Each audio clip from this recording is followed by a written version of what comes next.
travel.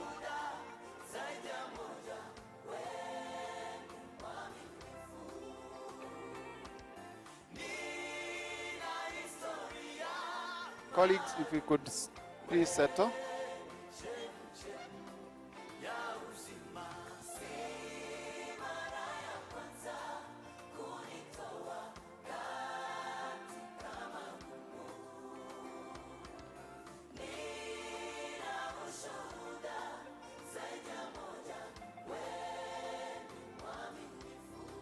All right. I think we are set.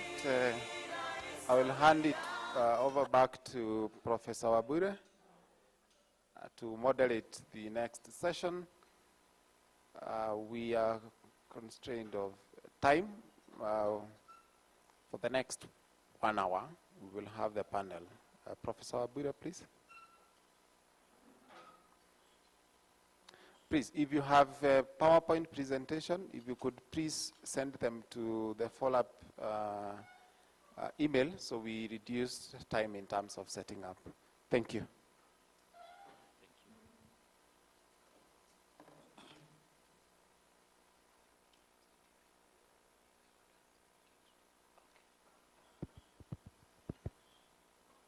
So welcome back.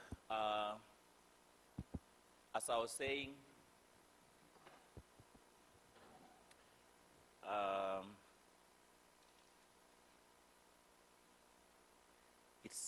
it's a wonderful moment to be in this conference, and I just want to remind colleagues that Egerton University is ranked among the top 5 universities in Kenya. Top 4 or top 5? Ian? It was KU, UON then? Yes. So we are ranked the 3rd best university in Kenya at this time. We are working hard towards being top. We should be ideally top, but there's need and room for improvement. The Faculty of Law is also ranked as one of the best in terms of the quality and outstanding performance of our graduates. I got this memo from the colleagues at Kenya School of Law, and they told me the Egertonian students taking the Advocates Training Program here are in their own class. They have a sense of responsibility for self-learning. They have initiative. They are good in oral presentations. And in terms of the pass rate, they get 9 P's out of 9. We are the highest ranking in terms of pass rate at Kenya School of Law. Over the past 2 days that I've attended this conference, I sat at the back and I was looking and I was saying, what? These are some of the top presenters here are our pioneer students of the Bachelor of Laws degree program. I can count names. Kihali, please, can you stand up? Just stand up for people to see you.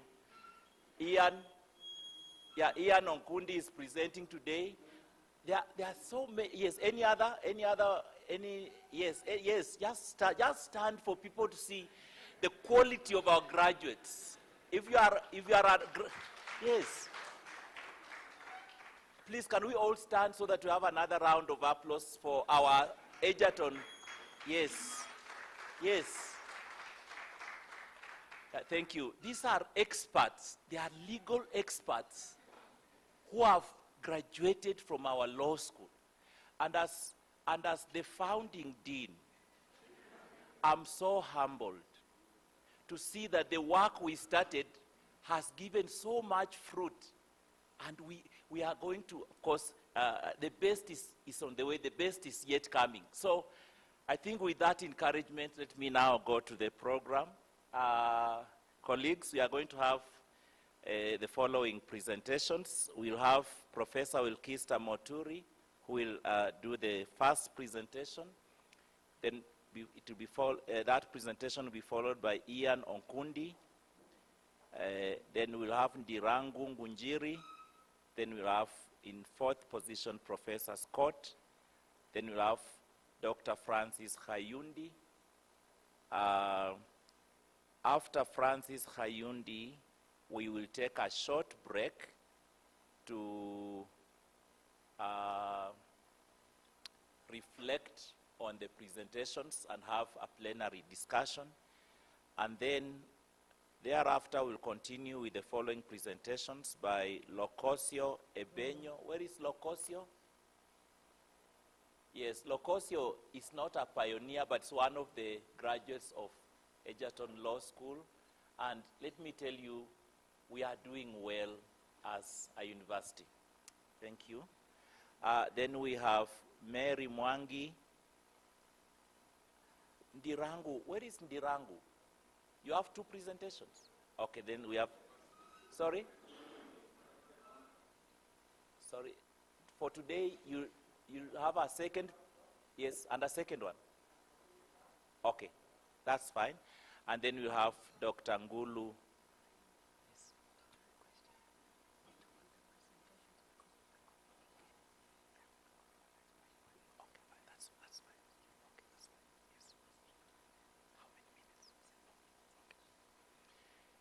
Yeah, okay, so then we'll finish with Dr. Joshua Ngulu. So it is the same protocol like the last presentations. Presenters, you have 7 minutes to run through your main points, probably introduce, then run through the main points, and then give us a summary of your main points, and then we will pick the next presentation. Professor and Dean, Environment Studies, please welcome Professor Wilkista Moturi. A round of applause for Professor Moturi. Thank you, Prof, for the introduction. And I'm also a proud dean because there's a student from the faculty who presented very well. Congratulations. So I'm going to talk about environmental health. I'm a professor of environmental health, so I'll be giving a few insights regarding the effects of climate change. I don't know whether you can be able to see that clearly, but that gives an overview of some of the effects of environmental health effects arising from climate change. Looking at extreme heat, we know that especially for the elderly, they don't take that very well, and very young children, so that could be a problem. And we know that climate change and climate variability comes with extreme droughts. Whenever droughts occur, and especially in the arid and semi-arid areas, then there is not enough water for hygiene and sanitation, and that's where we see a lot of trachoma cases in arid and semi-arid areas that has been linked to a lot of blindness, if you consider trachoma-related blindness. When there is not enough water, you'll find that there'll be a lot of fecal-oral infections, cholera outbreaks. When there is too much water, again flooding, there'll be malaria. When there is too much water, water will be contaminated, flooding. You can imagine the pit latrines, the content of the pit latrines mixing up with rivers and with the shallow springs, and people getting waterborne diseases. Water-related infections, vectors breed in stagnant waters that are caused by flooding. So you find that all those infections are on the rise during such flooding situations. And even the flood-related infections like salmonella and other food-related infections are normally on the rise during such conditions. But you know, when you compound all this and displacement of people, then mental health issues set in. Mental health is now a real issue in Kenya. So when all these come in, plus displacement, then you can imagine the status of mental health. Next, please. But is everyone vulnerable, equally vulnerable? There are different types of vulnerability. Who are the most vulnerable when it comes to environmental health effects that are related to climate change? There are those who are, because of where they stay, the natural vulnerability, those in arid and semi-arid areas, those in the lowlands where flooding takes place. Human vulnerability. There are those living in extreme poverty. Whenever they are displaced, whenever they get sick, it becomes difficult for them to even access medical care. malnutrition becomes a real problem because even the food, the crops maybe are submerged and they have lost their livelihoods. Social vulnerability, there are people who are displaced. And when you are displaced by floods, you are living in schools where there's no sanitation, not enough water, then in that manner, it puts you under social vulnerability. Financial vulnerability. Look at our GDP. Just a few people holds the billions in Kenya. Very few are living, or rather the majority are very poor, living below the poverty line. So there's financial vulnerability. Physical vulnerability. We have those who are physically challenged. And those, maybe because of where they find themselves, they are more vulnerable. So even as we talk about these environmental health effects, they are not uniform across the board. There are all these vulnerabilities. And looking at the map of Kenya, this was March to June 2023. This is the projected acute food insecurity. You can see the red. You can see the orange and the yellow. You can see the food insecurity that occurred during this time, and it could be worse because the situation is becoming dire as we move on. Yeah? Next, please. Look at the hygiene practices. This was by the joint JMP. They came up with these figures looking at hygiene practices. Look at the rural areas. No service, 74%. Nationally, 70%, no service. In the urban, they have tried a bit. You know, the no service is reduced to 57%. So already if hygiene practices, the services are minimal, even in the urban areas where we expect them to be, then that becomes a problem. What about safe sanitation? Look at the rural. 28 have basic, just basic sanitation. You can imagine when it rains and people are practicing open defecation. Because where there is no service, that 15%, that 12%, even 42%. When there is flooding, it means fecal matter is washed into water bodies because there is an improved sanitation and even no service at all when it comes to sanitation. And yet you are thinking about flooding and how this is likely to affect our health. Next, please.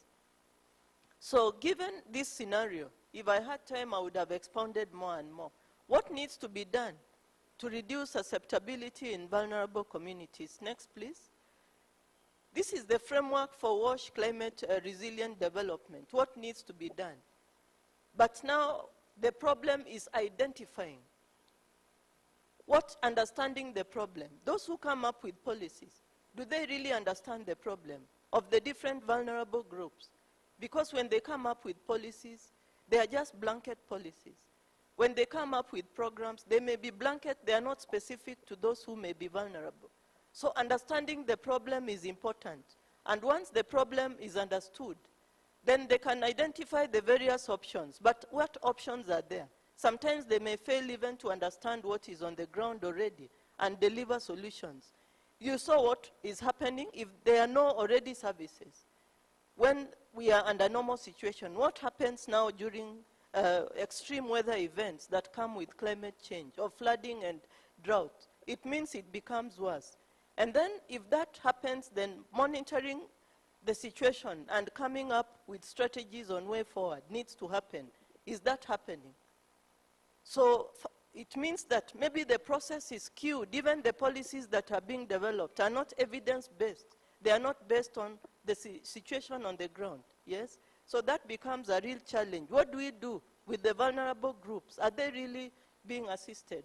So these are some of the adaptation strategies that have been used elsewhere. If you look at the extreme right, that is a water point that is below the flood. So meaning even if there is flooding, that is groundwater being accessed from the ground. Water tanks can be installed such that during rainy seasons, water is captured. Then during drought situations, water can be available. Next, please. Looking at where flood-prone areas, there are indigenous knowledge practices where people have learned how to be able to live with the situation, adapting to floods.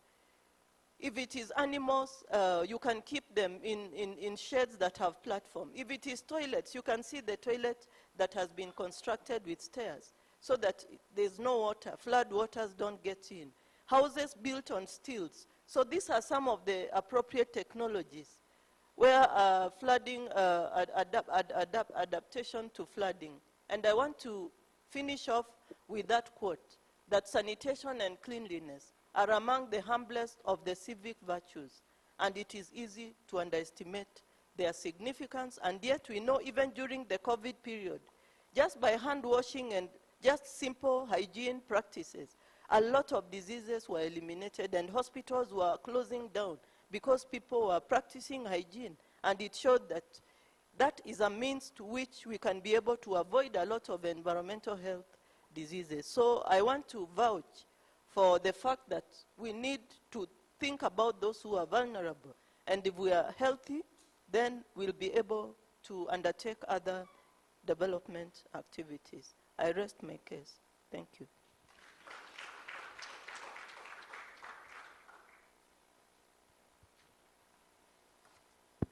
Thank you very much, Dean Environment, for your presentation and adherence to the timelines. Can we go to the next presentation, please, Ian? Ian Onkundi.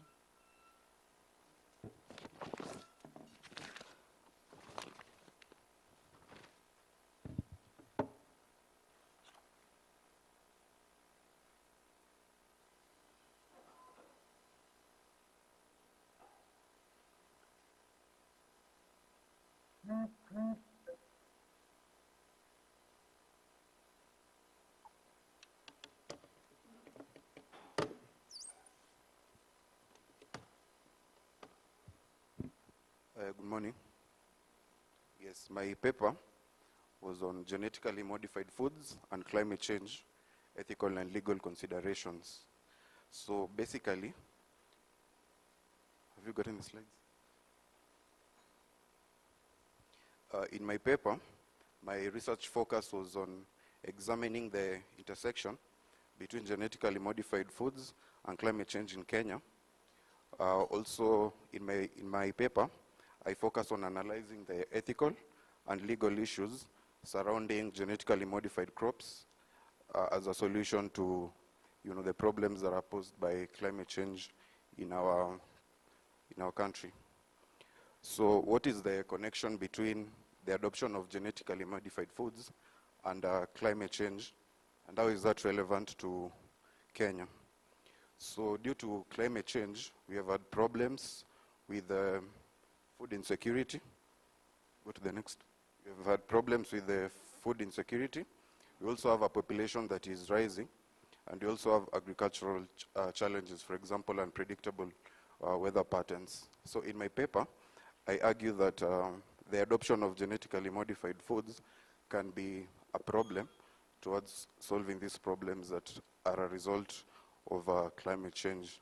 But I go further to discuss that as we consider this adoption, we should look at our laws as well as our ethics and our obligations to protect the environment as a country. Proceed. So the current situation in the country, in 2022, the government had lifted a 10-year ban on the cultivation and the importation of genetically modified maize. So after that ban was lifted, the Law Society of Kenya went to court, and they were arguing that no public participation was conducted, as well as there was no environmental impact assessment that was also conducted before this ban was lifted. But the court dismissed the petition, and the judge, was the judge we were with, Justice Angote, was of the view that our country has enough legal frameworks and has enough guidelines, to support the introduction of genetically modified foods into our country. So now the question now we need to ask ourselves is, do we then proceed to adopt genetically modified crops as a solution to climate change-induced problems without considering the broader implications. I answer that question by saying that even as we consider this adoption of GM crops, we need to look at the issue holistically. We need to understand what are the long-term implications and then make a determination on whether it's a good idea or a bad idea. So we have our laws, which basically, I will not go through them, but we have our constitution, we have the Biosafety Act and the regulations. We also have the National Biosafety Authority, which is responsible for dealing with the issues of handling of genetically modified organisms in Kenya. So what are these ethical considerations that I'm talking about? I'm discussing 4 in my paper. That is environmental safety, public health, biodiversity preservation, as well as our obligations to vulnerable communities. Quickly on environmental safety, you find that the adoption of genetically modified foods, some can argue may be beneficial to our environment, while some can argue may have risks to our environment. For example, if you find that there are some GM crops which are resistant to pests and herbicides, so this means that there will be less use of pesticides. These pesticides contain harmful chemicals, so if you're not releasing them to the environment, then we are somehow protecting our environment. However, there's another issue, that is the issue of unintended cross-pollination, the contamination of conventional crops, which may also pose challenges to our environment. So I argue that before we consider the adoption of GM foods, we need to have environmental safety assessments so as to be able to identify potential risks and benefits. On public health, here in my paper I discuss issues to do with food safety concerns, as long as the long-term effect on human health. So some of the benefits may be, some GM foods may have increased nutritional value. However, there are also risks such as long-term health effects, for example, allergies, toxic effects. There's also a risk where someone becomes resistant to antibiotics. So this now, in my paper, I present those arguments while considering the issue of public health. So in addressing this issue, I look at the concept of substantial equivalence. Basically here, we are doing a comparison between the genetically modified food and their traditional counterparts to be able to identify the differences in nutritional value and DNA properties. There's also post-market surveillance. So even as we adopt, there is also need to monitor. Biodiversity preservation. So what is the impact of introducing GM crops to our biodiversity? There's that study that was conducted in 2022, and it revealed that 76% of the farmers who were part of this study were concerned that introducing genetically modified maize could lead to uncontrolled mixing with irregular crops through cross-pollination. However, looking at it on the other side, genetically modified crops can also help to mitigate the impact of traditional agriculture on biodiversity by reducing the need for chemical pesticides and fertilizers. So that also may somehow help in preserving our biodiversity. So as I discuss this, I look at the principle of non-maleficence. Basically, these principles underscores the obligation not to harm. So as you consider the adoption of GM foods, we should be guided by this principle, that we should not do so at the expense of our biodiversity. Effects on vulnerable communities. The key concept here is when you look at environmental justice, the vulnerable in this case, we have the poor, those in rural areas, and those lacking information. So as we adopt genetically modified foods as a solution to problems due to climate change, we should also put these people into consideration. So there's also another study conducted by these two organizations, that is the Right to Food Organization and InfoTrack Research and Consulting. So these two organizations, they carried out a study which involved 2.7 million participants.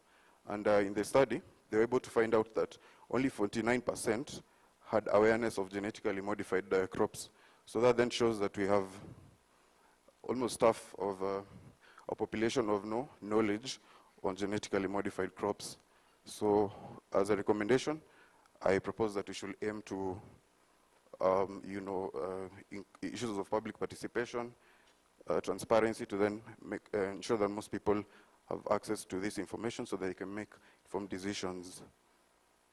So on the question of positioning genetically modified crops as a solution, I looked at it in two aspects. We have the drought-resistant genetically modified crops.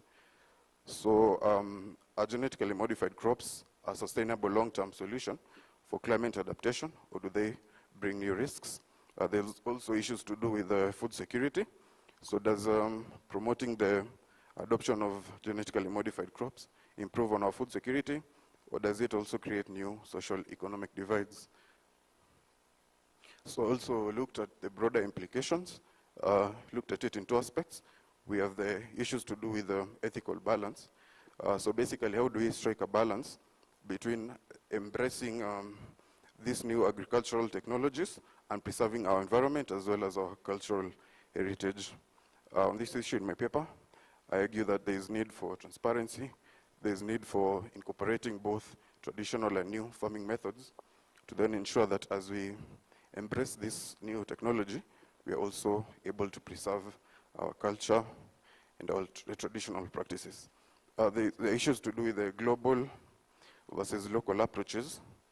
So as a country, how can we develop an independent agricultural strategy that integrates genetically modified crops without being overly reliant on international biotech companies?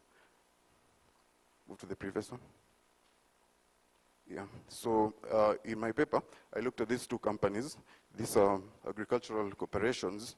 So these two companies between 2018 and 2022, these two companies were responsible for about 50% of seed sales in the entire world.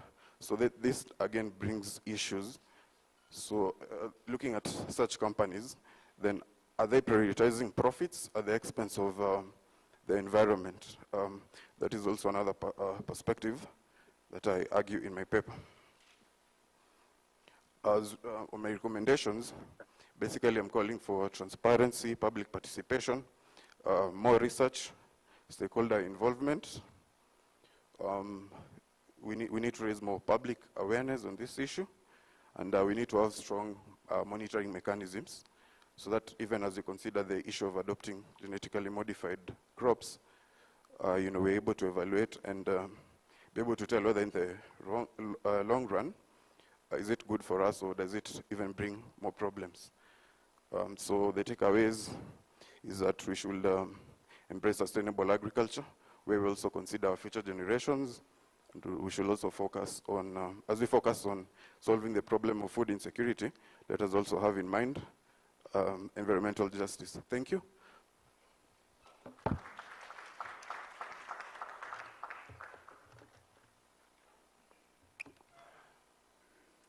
you very much, Ian. Ian Onkundi is one of the best students we have ever had in the law school. He was in the top 5% of the graduating class in the pioneer class. So when he speaks, I know what he can do. So colleagues, can we clap for him?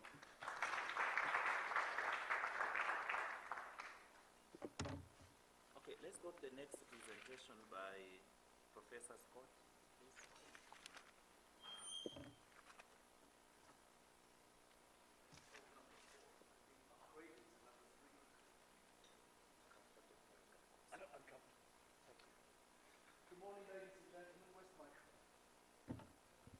I'm presenting this paper on behalf of myself and my brother Gilbert Oboyere. The people we're talking about are in the Kia village to the west of us, quite a few hundred of those, so I would ask if you would kindly put down your mobile phones and your computers and pay respect to the villagers that you can't see over there, but they're there, and this is their opportunity to tell their story. Part of this is because of Gilbert's interest in and long-term access to the government, to the villages in Lakia as well as other villages, not just to do extension work, but to do development work as well. So I rest on the broad shoulders of Gilbert when I present this. We're also going to visit Scotland, and we're going to talk about climate hubs and cross-cultural communications between Scotland and Lakia. Why? You'd think that southwest Scotland and Kenya are very different when it comes to climate and climate justice. Well, they're not that different, really, because altitude in Lakia is 2,400 meters. We're at sea level.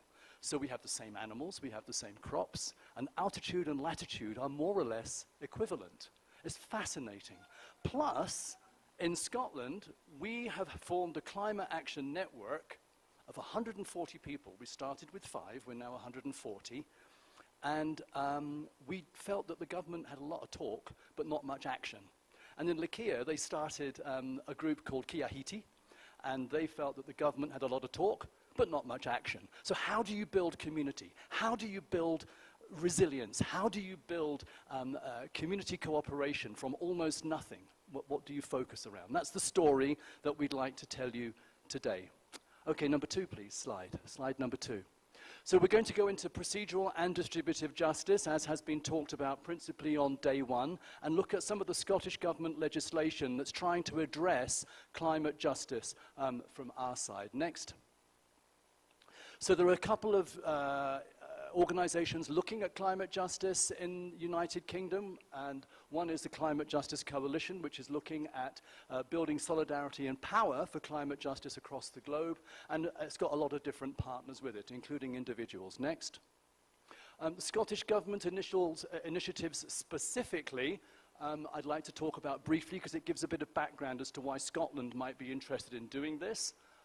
There's our friend, the Scottish cows. We were interested to import them to Kenya, but farmer Joseph and his wife Alice told us that they need a haircut before they're allowed into Kenya. They wouldn't pass regulation.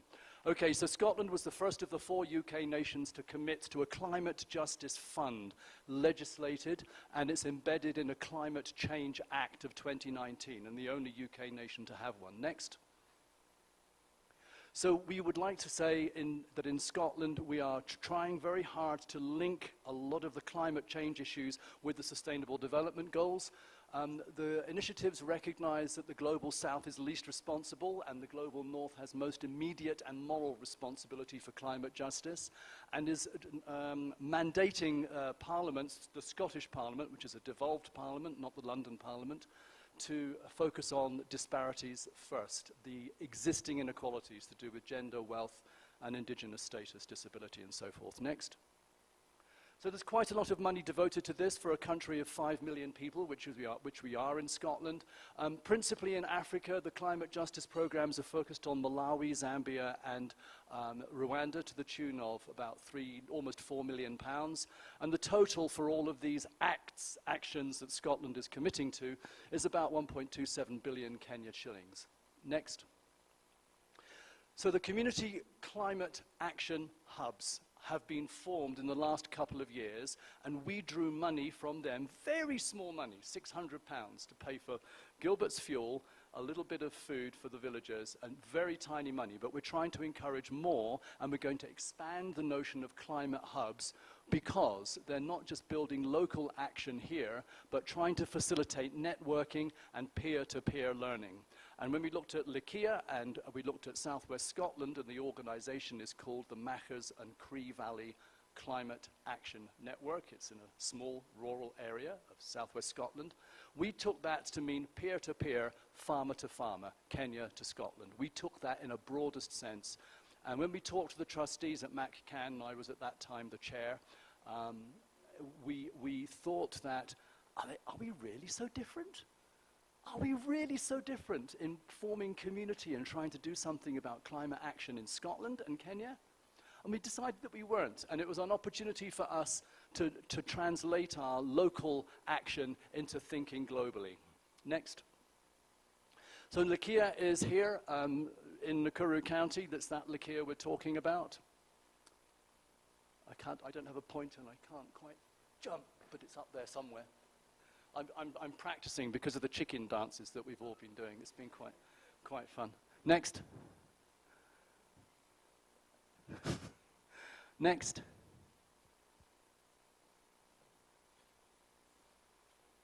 Once you're in Lakia, you can't get out. This is the farmer, one of the main farms that we've been working with, and you can see the Mao complex on the far ridge, and a fairly linear village going along the main road with settlements on either side of the main road there. Kiahiti actually formed from an extension process that Gilbert and others from Egerton were leading on how to improve and store potatoes. So that's another connection with Scotland, because we do like our potatoes. Next. This is southwest Scotland, where I'm from and where we are working down there. So we have had some live conversations using iPhones and village assemblies with screens where we walk from farm to farm. Next. And show composting, for example, in Scotland. Next.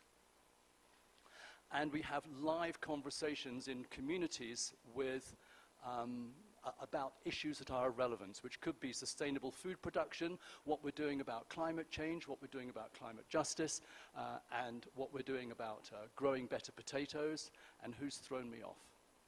That's great. So just to honor these people and give them big respect, because these are the guys that are actually doing the thing that we've been talking about, and perhaps we can just bring some of them in. Mary and Joseph. Ignore this fellow on the right, that's just Gilbert eating a Scottish shortbread. I think he took his right allowance.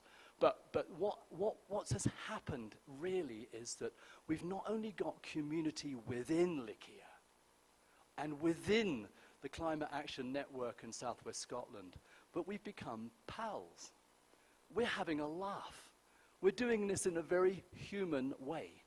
And it's joyful and liberating to be thinking about all the great things that we can do and are doing when we share stories about how do you manage difficulties, how do you manage finance, should you become an NGO, should you stay as a community, what happens if somebody takes more than their share, how do you solve problems and conflicts within your community. So we're sharing quite a lot, and it's fun and it's joyful. We're now going to expand, we think, into Zimbabwe and try and get these conversations going with, excuse me, sir, I'm just going to pick up, this is an illustration, with one of these, just having 4 pre-positioned places where you want to go and tell your story and hold it still and steady and have that conversation live to a community hall in Scotland from Kenya and live to a community hall in Kenya from Scotland.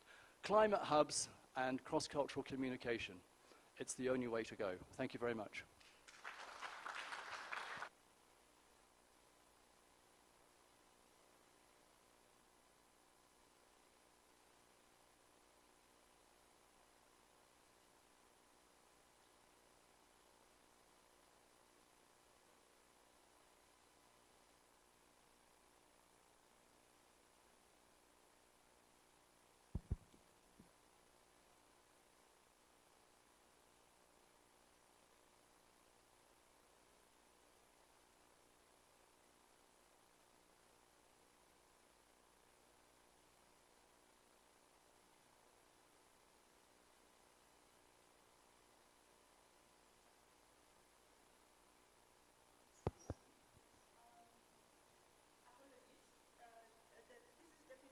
Commissioner, Meru County, and they have meetings with the other commissioners in Nakuru, and we are requesting that you will allow her to leave immediately. That's why we've brought her forward.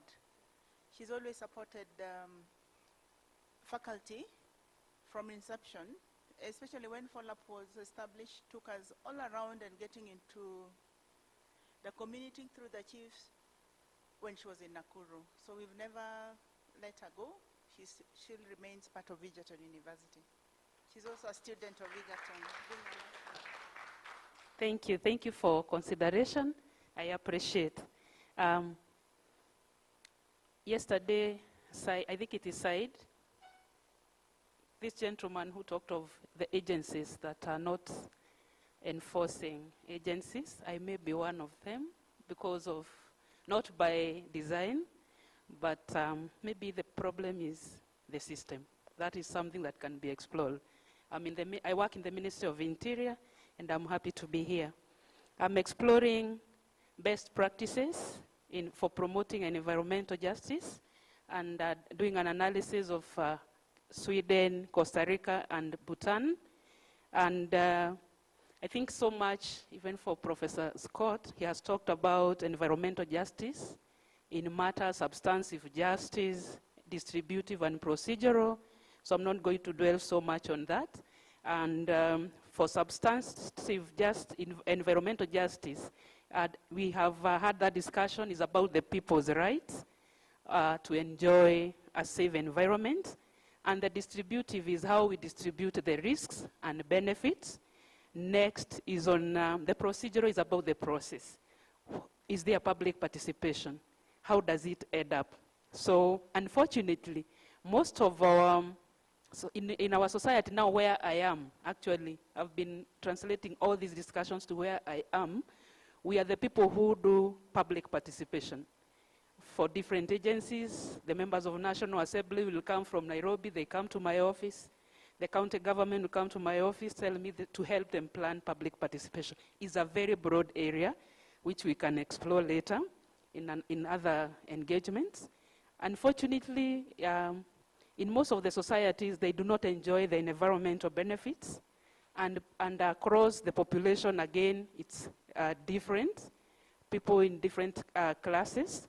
And despite the advancement of in the environmental laws, because we have several of them, the indigenous communities are still disproportionately affected by the burdens related to the same. In Meru, for example, every month we have wildlife conflict.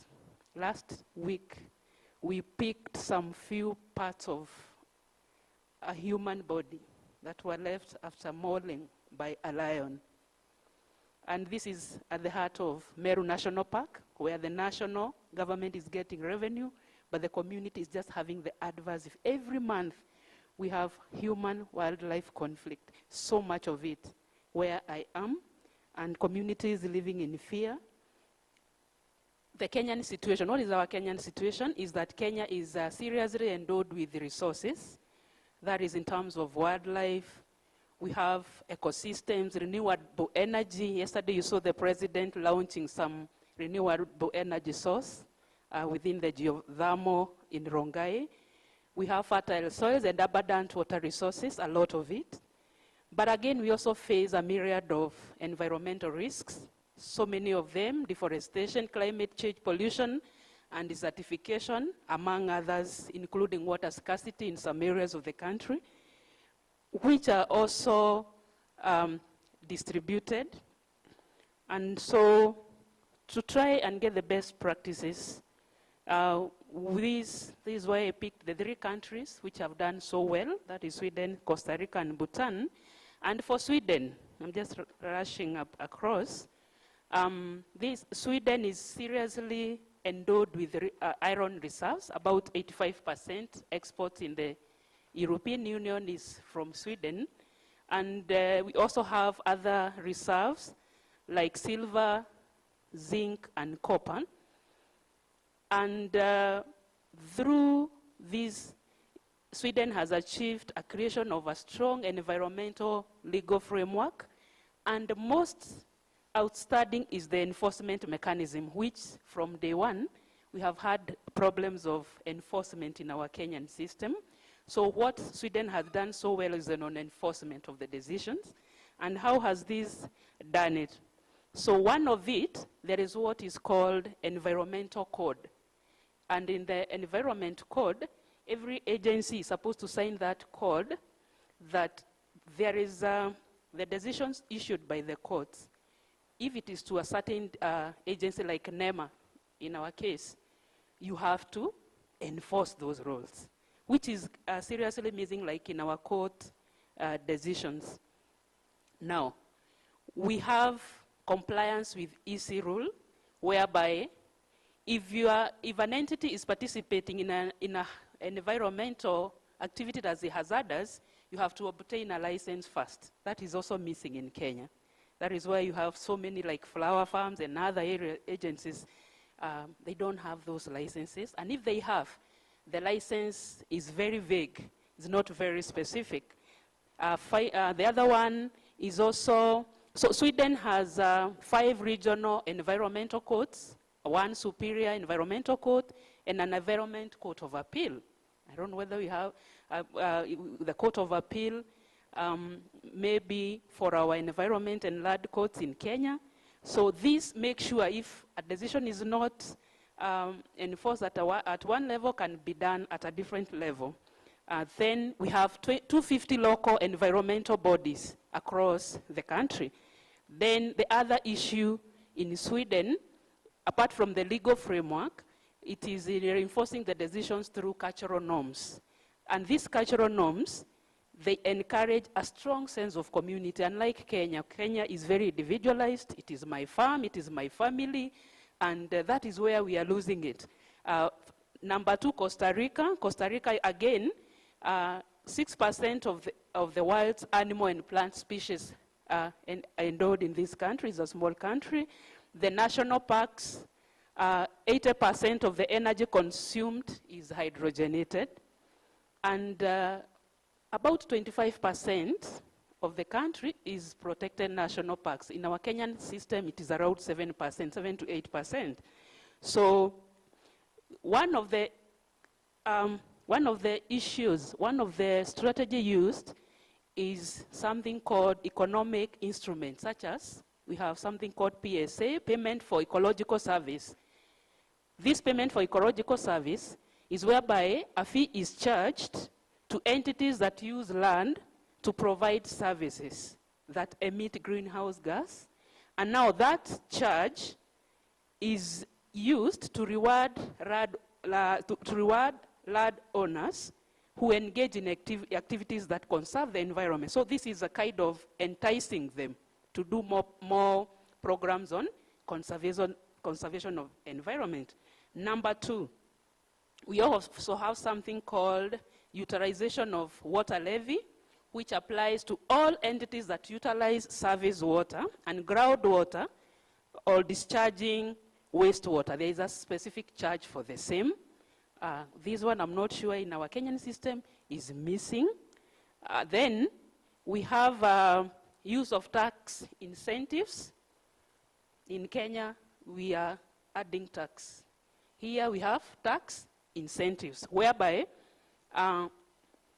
landowners, agricultural landowners who adhere to environment best practices, they enjoy 40% reduction of the real estate tax. So you can imagine how many business people, how many agricultural farmers would wish to venture into that. The third issue in Costa Rica is basic education curriculum has a balanced approach, whereby the students, the learners at early stages are taught on learn how to promote sensitivity to the environment. At least now for our CBC system is coming up very well.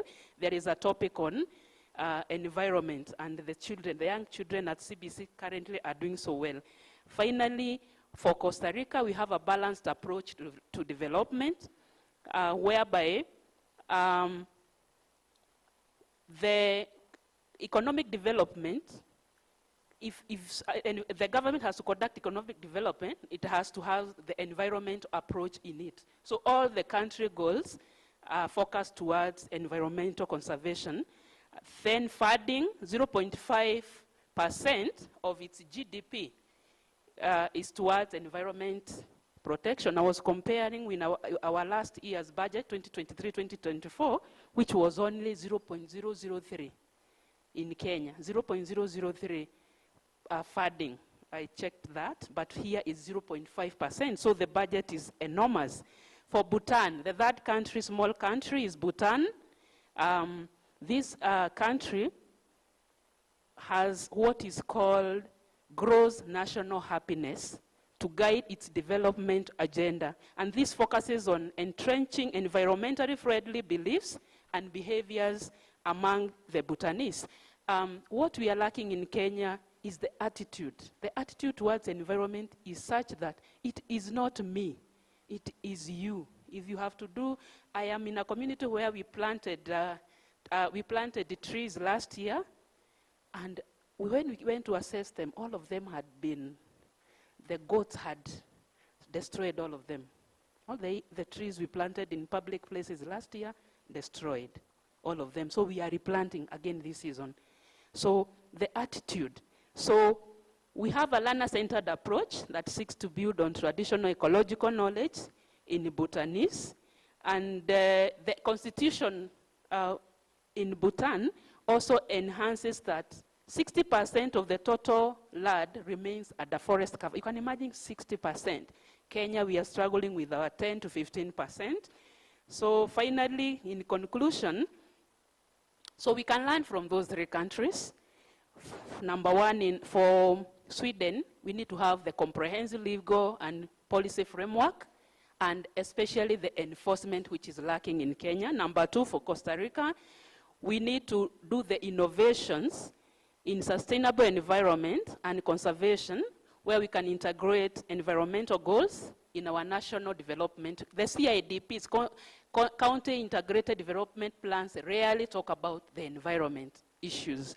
The third issue for Bhutan, the GNH, Gross National Happiness Philosophy, which is endorsed through education and a sense of community, tax policies, and sustainable development agenda. And the way forward for Kenya, formulating the policies, especially enforcement, independent environment court system for environmental matters, including the higher level courts.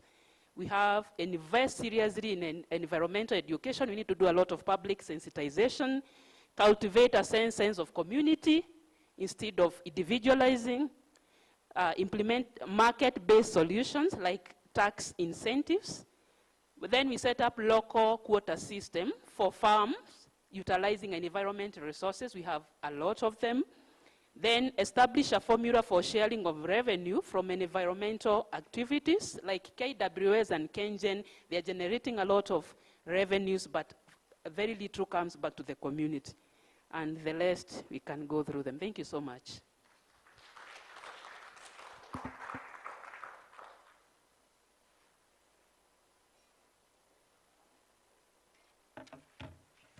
Thank you very much, Madam County Commissioner Mary Mwangi, for your presentation. What I just don't know is who will handle your questions when you would have left. But I think we will reach there. We'll discuss when we reach there. Now, we want to take the next presentation by Mr. Ndirangu Ngunjiri.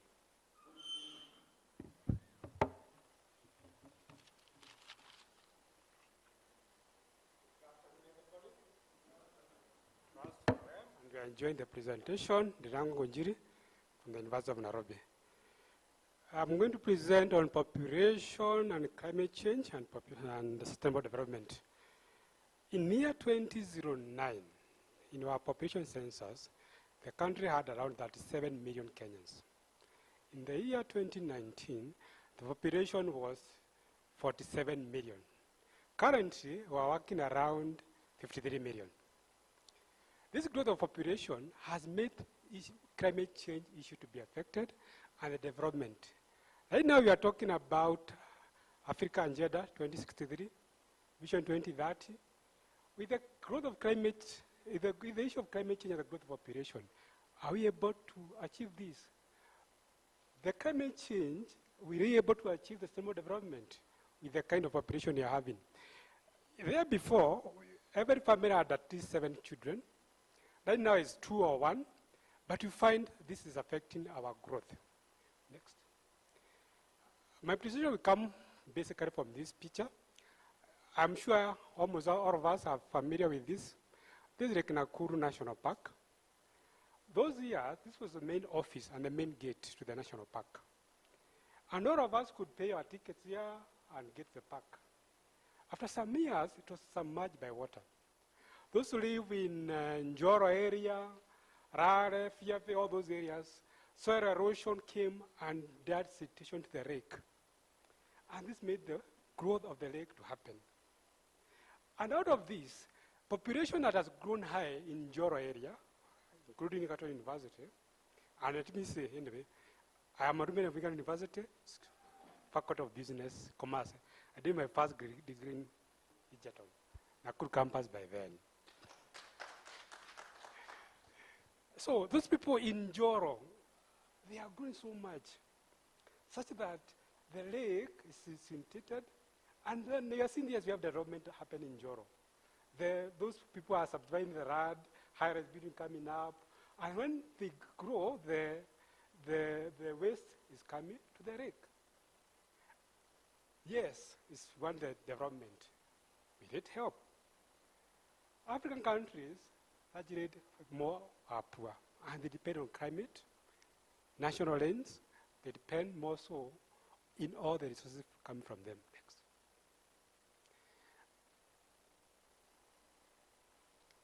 And the natural resources we have as African. My grandmother, you go to the river to fetch water, go to the forest to fetch firewood. Right now, we don't have the river, we don't have the forest. And also, the farming we are doing now is more so commercial farm, despite being the small scale. Right now, any farmer you see, the farming they are doing, they spray the pesticide or insecticide to their farm. They don't do the prowling that used to do. And that is development, yes, but is it sustainable? Is it affecting our climate? That's why I'm trying to address in this paper. And I'm linking the population and sustainability bit of it, and also understand what is unique population in Africa growth. Because Africa is a unique in the population growth because they are good, as the Bible says, go out and fill the world. I think the Africans were the one who got that message in a clear manner, or not clear indeed. And then why this paper, the relevance of this study, understand and incorporate the African perspective on climate issue. Yeah, the other day was listened about when the Bible talk about the climate change, that the Bible gave us the philosophy to take care of our climate, of our environment. And as African, are we doing the gains from this? And to ensure that we're able to adapt and assess the base of the African population, we require to do more on these climate change issues. And finally, why are you doing this paper? You went to see the gender equality and African financing on climate change. It was more on secondary data and primary data. And we did one of the area from Joro, Mariashoni Forest, where I was born indeed. That's my birthplace. Also we did Angai, which is in Ghana, in Congo. We did other Nile Valley and other areas. Some of them we did secondary data. The population were more mobile.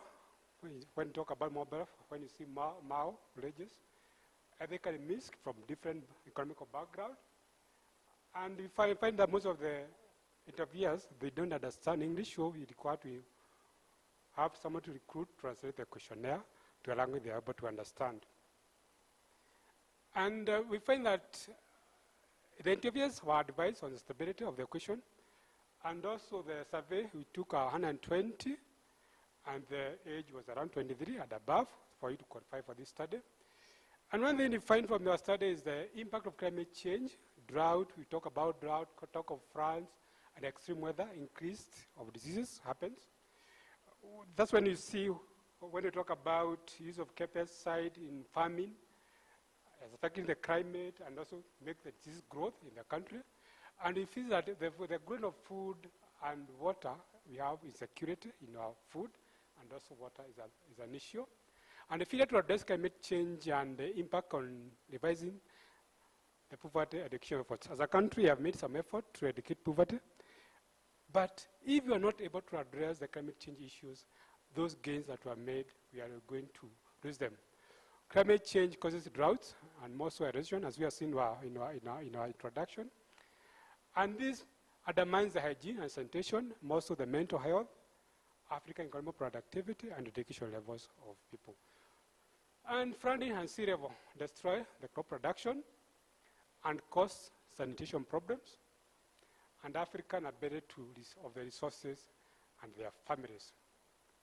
And finally, Africans are more susceptible to sexual and other harassment. That one we saw in a forest in Congo, whereby you find women due to, when they are going to get firewood, when they are going to get water, there's a lot of sexual harassment. For example, if they are not able to get water from the well, they must use a man to get the water from the well. and this might end up to sexual harassment.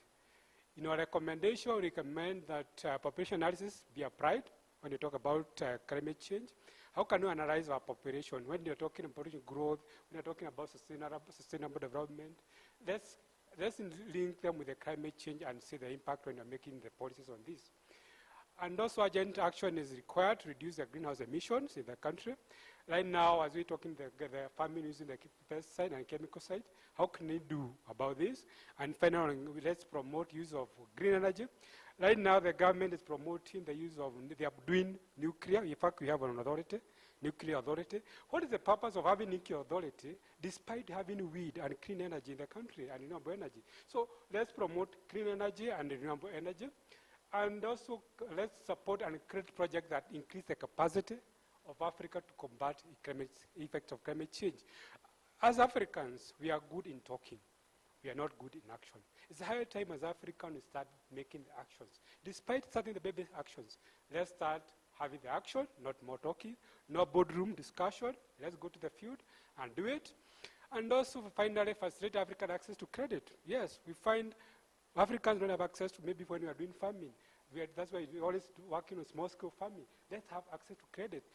Women don't own land. How can we make women own land? Most of them are in the farm. But because they don't own land, they cannot have access to the credit. Let's have them have access to credit and more information also on carbon credit trading. And this will make women and other people can have good farming practices and able to manage the resources. The research gap, climate finance, we didn't cover this. And this is an area that we realize that we need to cover more on such climate finance in the country. And also national competitiveness and long-term depends on whether education interests women. The gender issue we didn't cover, but we realize it's a big issue that we need to cover. Gender, women are more affected by climate issues than men. From our study, and finally, Africans' empowerment and gender equality has a catalyst of achieving human development, yes. When we use our climate well, we're able to have human development and good governance, and also sustain peace and harmonize the dynamic between environment and population. The challenges, comparison between men and women face different physical disadvantages. And as I said earlier, women are more disadvantaged. And also, women are not at the table when they make a decision. It's men who make decisions. Remember, the climate effects affect women more, but men are making decisions. So let's bring women on the table to make more decisions, and Africans have systemically excluded from decision making. Unfortunately, when you go to COP27, COP28, COP29, the Africans were there to escort the other countries. Why don't you come on the table? And they always say, if you are not on the table, you might be the mirror. So African, in my own words, we are the mirror. The Western, other countries, they are making us the mirror. So let's be on the table when you are making decisions on climate change issues. And my closing remarks, Africans, you are powerful agents of change. You have the knowledge, you have the skills, and you have a lot of innovative ideas. And with this support, we can have and combat climate change and have sustainable development for the Africans, not only African, the global world. Africans are proud to play.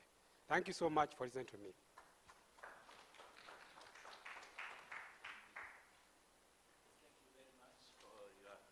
Insightful presentation. I have a quick question to pose on that presentation.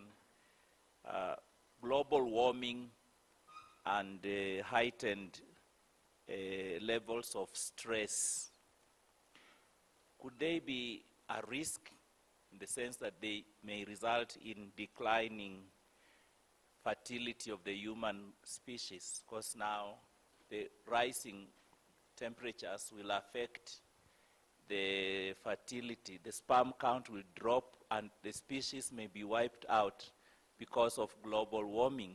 Have you considered that, so that the population is now going to drop because of global warming? Have you in your study thought about, but that is for the plenary discussion. Let's have one more presentation, then we run through what has been presented. We take a round of questions, then we see how it goes. Dr. Hayundi, are you ready?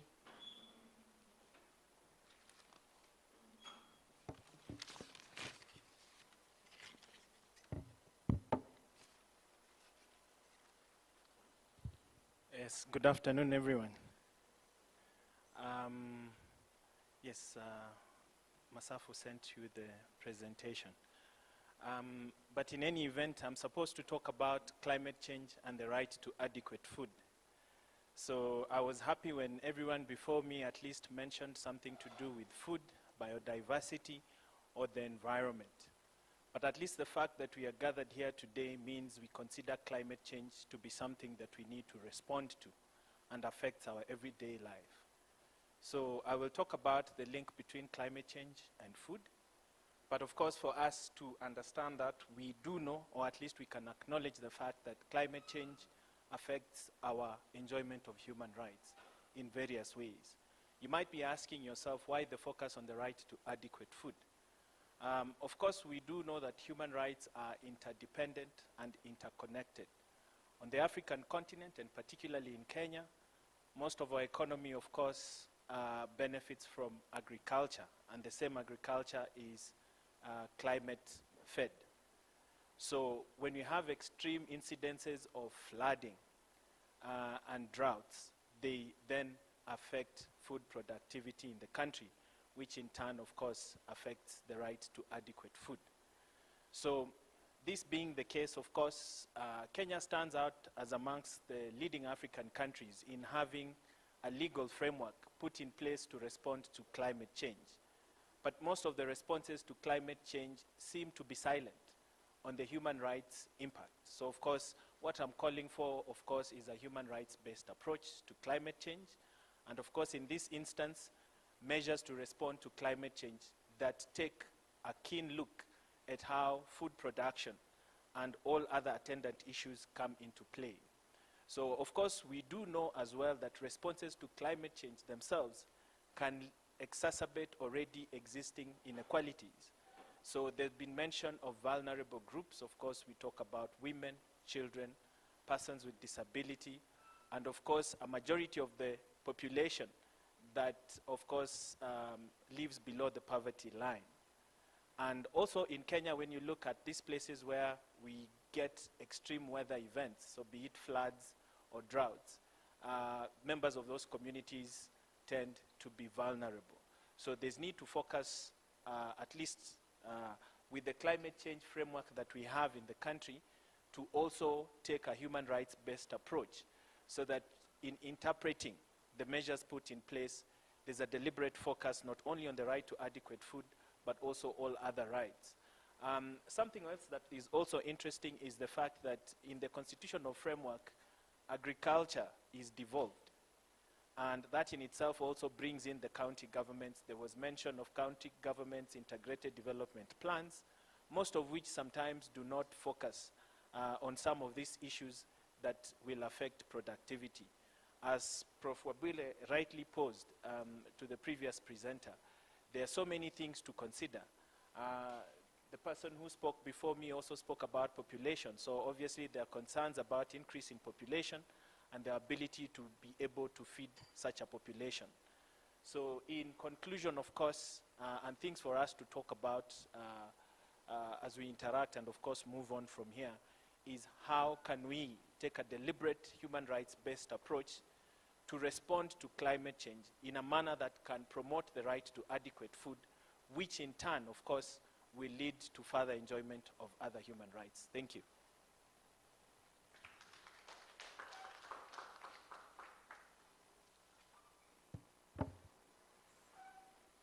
Thank you, Dr. Hayundi.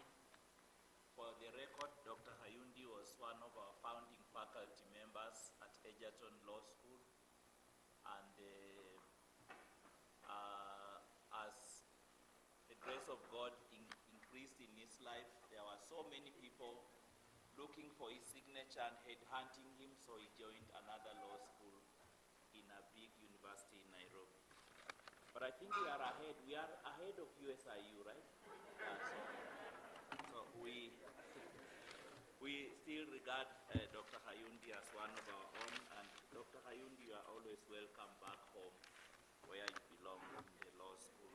Egerton University. All right, so I'd like us to take some questions to the presenters and engage with those who have already made their presentations. Anybody who has a question or intervention on Wilkista Motu? We'll take that. We have another session after these questions. We have another session. We are okay. We'll turn up to just 5.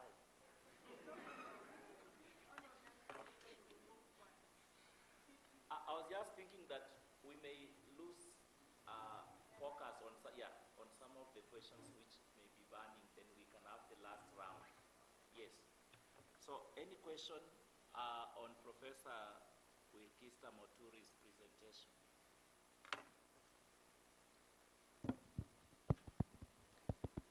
Of course, as we wait for people to do so, I have one or two on who will meet the costs of mitigating the impacts of climate change. That was one of the presentations there, and the question is, how will we afford these interventions?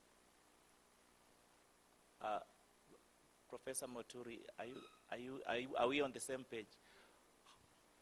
Who will meet the cost of the mitigation measures that you indicated, considering that in the global south, communities there may not have the resources to cope with the impacts of climate change, and yet they have to deal with that?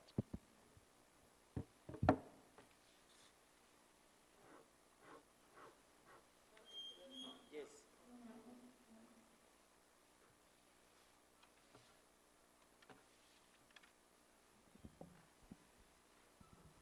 Thank you for the question. When you look at the way these effects present themselves, they come in form of disasters.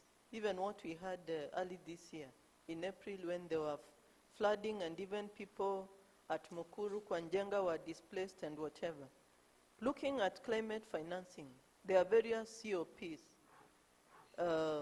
Each year, the Global South meet with the rest of the world, and they normally negotiate on what the Global North should be able to contribute towards climate change adaptation. We are doing carbon credits. We are earning money from carbon credits. Where should the money be spent on? Because we are busy planting trees, and the carbon credits translate to money. So there should be some funds diverted towards funding some of those adaptation strategies. And when it occurs in form of disasters, after the floods, you heard even the deputy president saying that they have mobilized funds. Where did the funds go?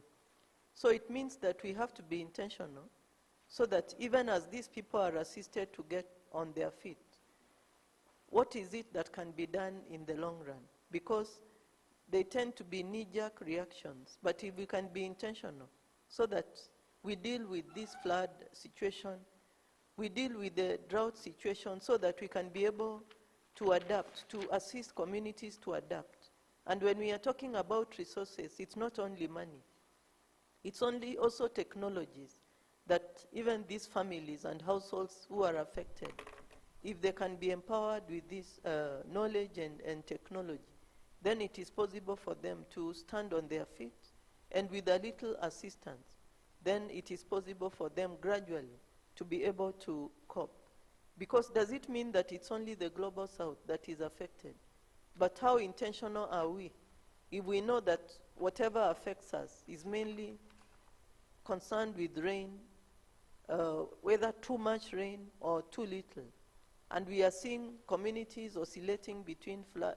1 week they are under drought condition. The next week, when the rains come down in torrents, they are being washed away, and their animals and whatever else that is left. So I think we need to be more intentional, and the little resources that we have, then we channel them in the right manner and the resources, and we can be able to assist our people. Thank you very much.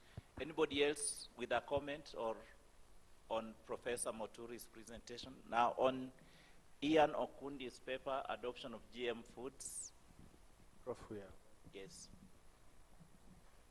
Thank you, Prof, for your presentation. I'm thinking in terms of emergence of new diseases that come up because of climate change. In your opinion, how best do we prepare ourselves to be able to handle the uncertainty and the risks that may come up as a result of climate change? And then, do you think it's possible to tap into our traditional, let me say, medical knowledge to solve the emergence of new diseases? Thank you. Yes, please.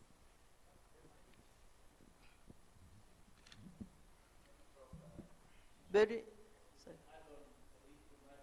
And re-emerging, sure. Yes, because, yeah, we have emerging and re-emerging. Those that had been eradicated, but now they are coming back with climate change. That's a very interesting observation. My take is that already we are in a bad situation. During my presentation, you saw where we were when it comes to sanitation, when it comes to hygiene. Should we be practicing open defecation? Do you need money to practice good hygiene and sanitation?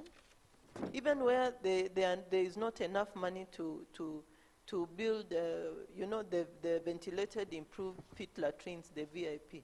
You can use the cut method of burying the fecal matter, instead of open defecation. And we are seeing, even in areas where you don't expect to see open defecation, there is open defecation. Definitely, what do you expect when it rains? It is just going to wash off that into water bodies. It's going to contaminate water bodies.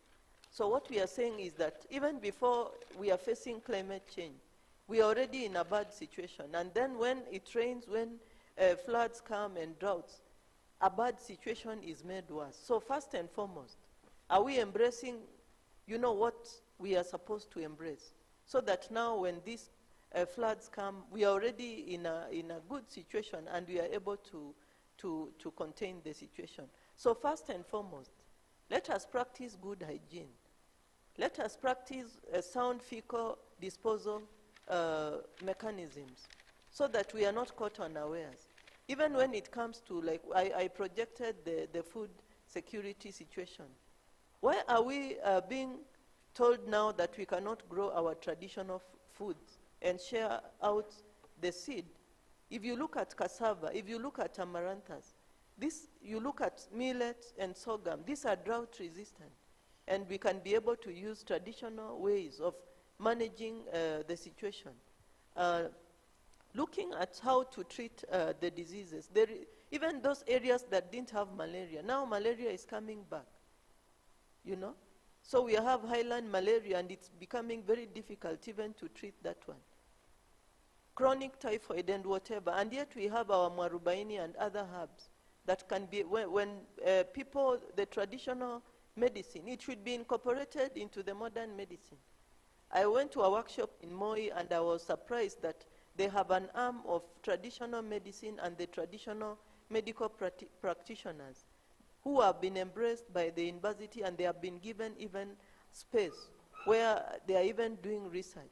Is it possible to do that so that we don't even face the drug resistance that we are seeing for some of the diseases, such that somebody is given medicine, they are resistant because of maybe whatever has happened and other practices that are encouraging drug resistance. So it is possible to combine the traditional and to combine the conventional.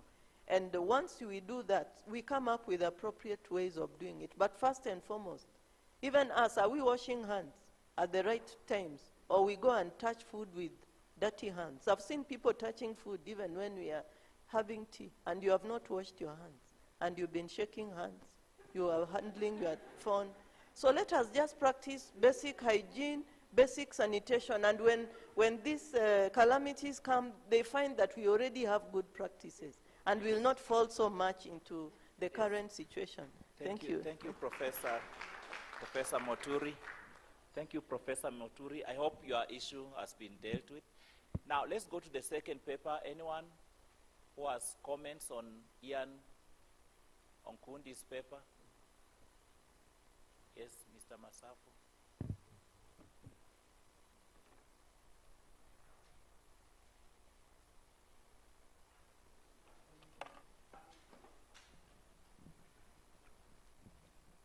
Yes, Ian, that was a nice presentation.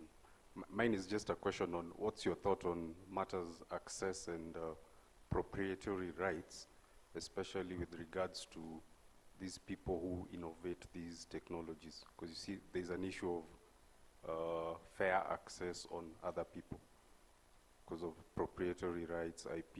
I don't know what's your take on that, now that that judgment basically now has given root to this aspect of GMO.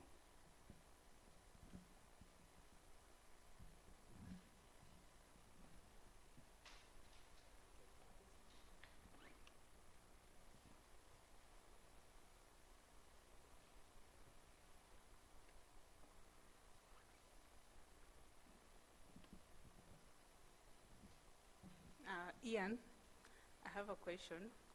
There is a pressure for food security, the global perspective of that, and then there is the ethical consideration that you mentioned about GMO.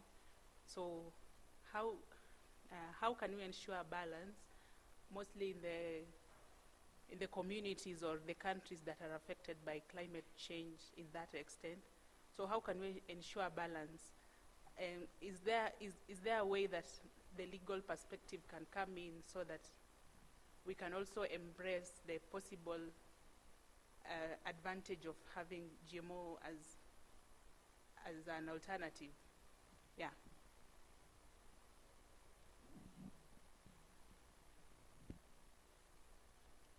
Yes, Ian, can you tackle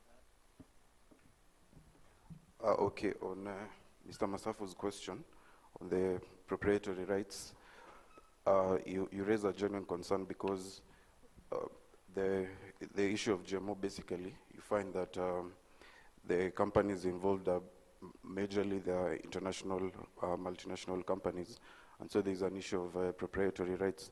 So regarding that issue, I argue that even as we embrace GMO, we can protect proprietary rights by ensuring we have mechanisms such as the public-private partnerships, where we are able, even as we accept these companies, even locally we are able to also be part of the same through the PPPs.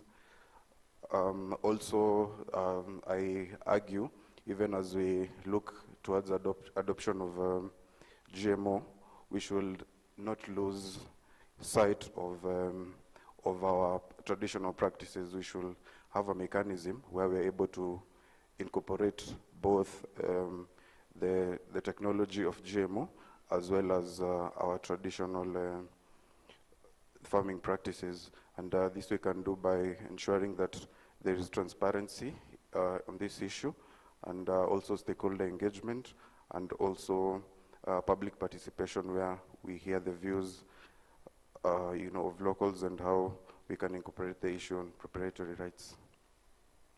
On the second question, that is there's pressure for our country to be food secure, and then there are ethical considerations. So how is the law coming in?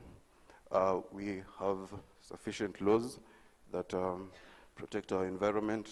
We have regulations, and we also have guidelines, that control or the governance on how we incorporate GMO.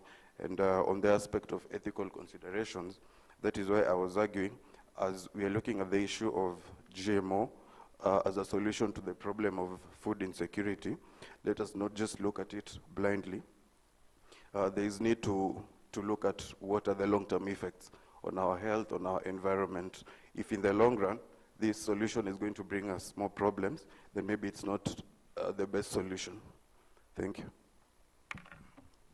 Okay, let's go to the next presentation, which was by Professor Scott. Anybody who has a question or comment? Now, mine is a question. Is it the gist of this presentation that the model of intercommunity networking given in that study of a community in Nakuru County and a community in southwest Scotland can now be adopted for global networking for mitigating and addressing the impact of climate change? Is it your point that we should now scale up this model and integrate the whole global community into this kind of, is that what we should, it's some prototype of how we can integrate global communities? Or what is your, what is your grand design going forward? Is this the way we should, is it a viable model for global climate change action?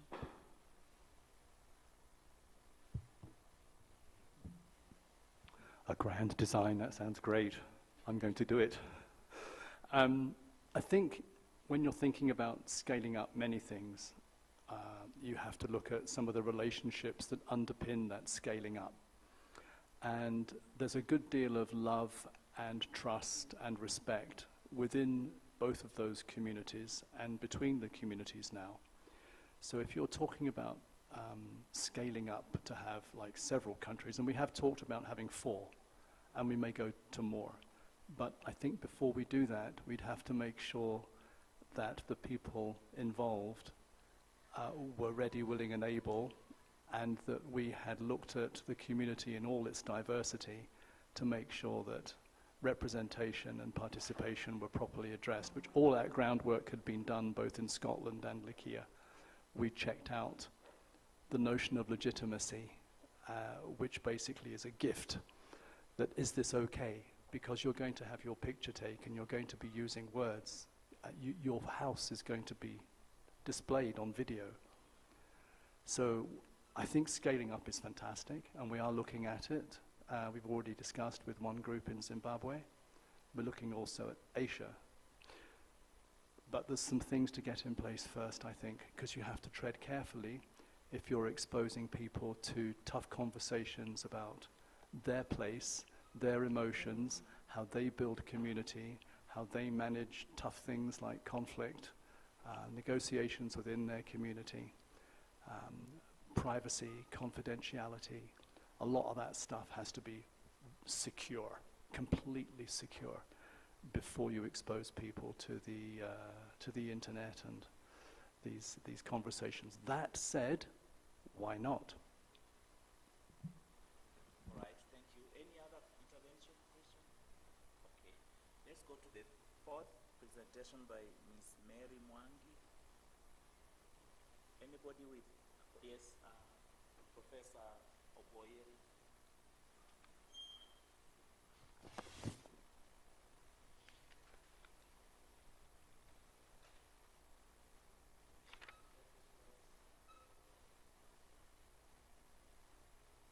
For saving time by also cutting some calories and being environmental friendly.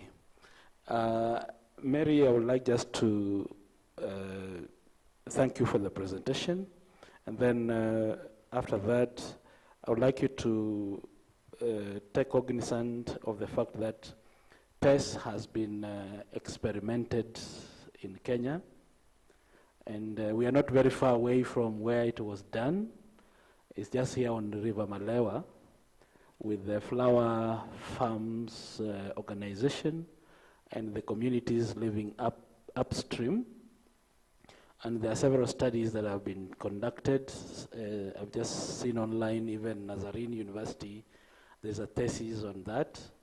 And there are about 3 or 4 papers at Egerton in the university library, which you can borrow from and enrich your text.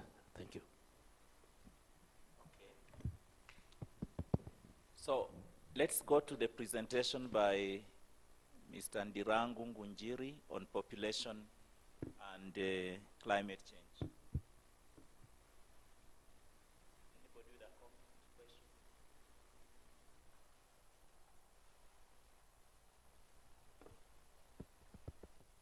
I had posed mine and I said, with the rising temperatures now, will we survive as a species? Do we now begin to save our DNA materials? Can we now invest in, probably, facilities for storing our genetic resources so that we can have larger investments in sperm banks and human embryos, because this population might not reproduce itself because of the climate change. That is my wild reflections on what you said, the climate change and population. We can reflect together, Prof, on this. Currently, when you go to Nairobi University, Nairobi Hospital, you have a sperm bank. If you want a professor, go with the specifications, you get a professor from Nairobi Hospital.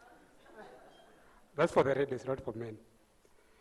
And you find due to climate changes, men are becoming less sexually productive. Reason being, the weather has changed. You have a lot to do and work hard to provide for your family. The modern men cannot get 7 children. But in the last 70s, a man could have got even 20 children. But a modern one, supporting even a family of 2 children, is impossible. These are some of the impact of climate change. That means the man is not sexually productive, and it is not sexually active.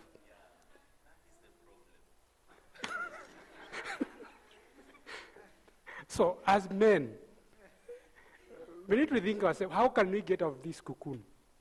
We need to make the population growth.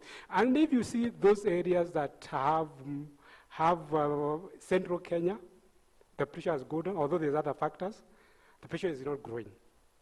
Camp Rift Valley, the same. But areas, for example, when you talk about Northeastern, they have been used to the climate change, they have never changed their climate, it's almost standard. The population doesn't change, it's increasing. But in Nakuru, we have been having a cold season throughout, but now it's coming hot. The population in Nakuru County is reducing. So let's think about it and how can we, although scientific study needs to be done on this to prove it further. Yes. Thank you. Can we get comments on Dr. Hayundi's paper? Okay, now I would like us to bring on a speaker who is online, Mr. Ndungu. It's Ndungu. Oh, it's a lady.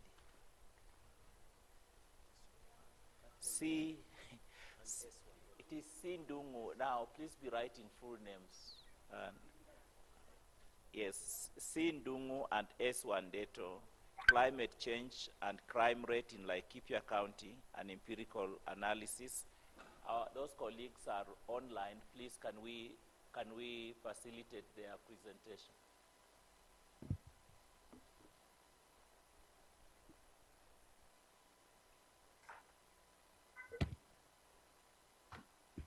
Good afternoon, all of you. Yes, good afternoon. I hope I'm audible. Yes, you are audible. Please proceed. You have 7 minutes. Thank you. Thank you very much.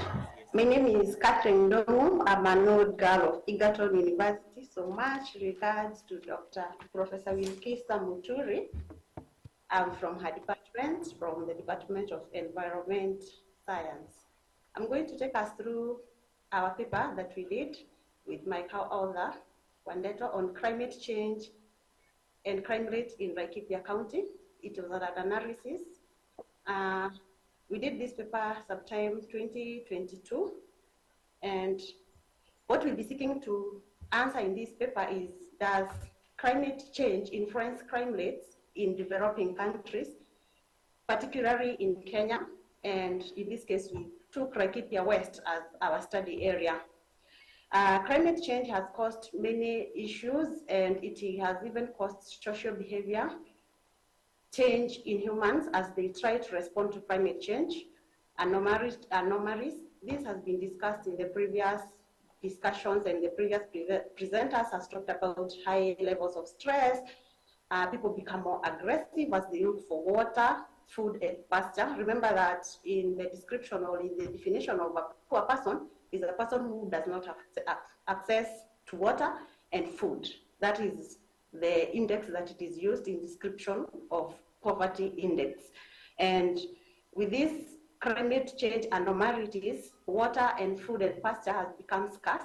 This has led to inter-community tensions and inter-community conflicts, and sometimes it escalates to regional conflict. You find that, for example, in Laikipia, you find communities fight over for pasture, for water, and even there's a lot of conflicts in terms of food. In our Kenyan government, we find that the security budget has been escalating year in, year out. If you look at this map, I don't know whether it's escalated or projected, but from my screen, I'd shared it. You find that in 2022, financial year 2022-2023, the government of Kenya set aside 317.8 billion shilling into the Ministry of Interior for security purposes. This went up to 338 billion for the financial year 2023-2024. Unfortunately, the finance bill for this year is not passed, so we don't know what was the projection or what could have been projection, but I bet it could have been higher than that. Climate change has caused a lot of effects.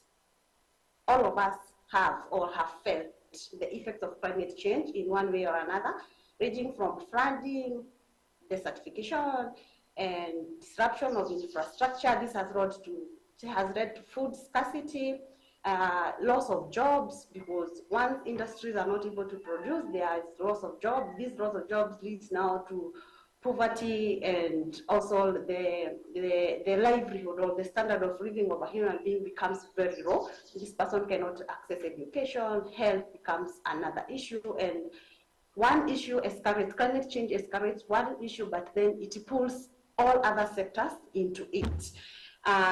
There's emergency of new diseases and other issues that are all related to climate change. Our study, we took this study in Laikipia West. Laikipia West is one of the sub-counties of Laikipia County.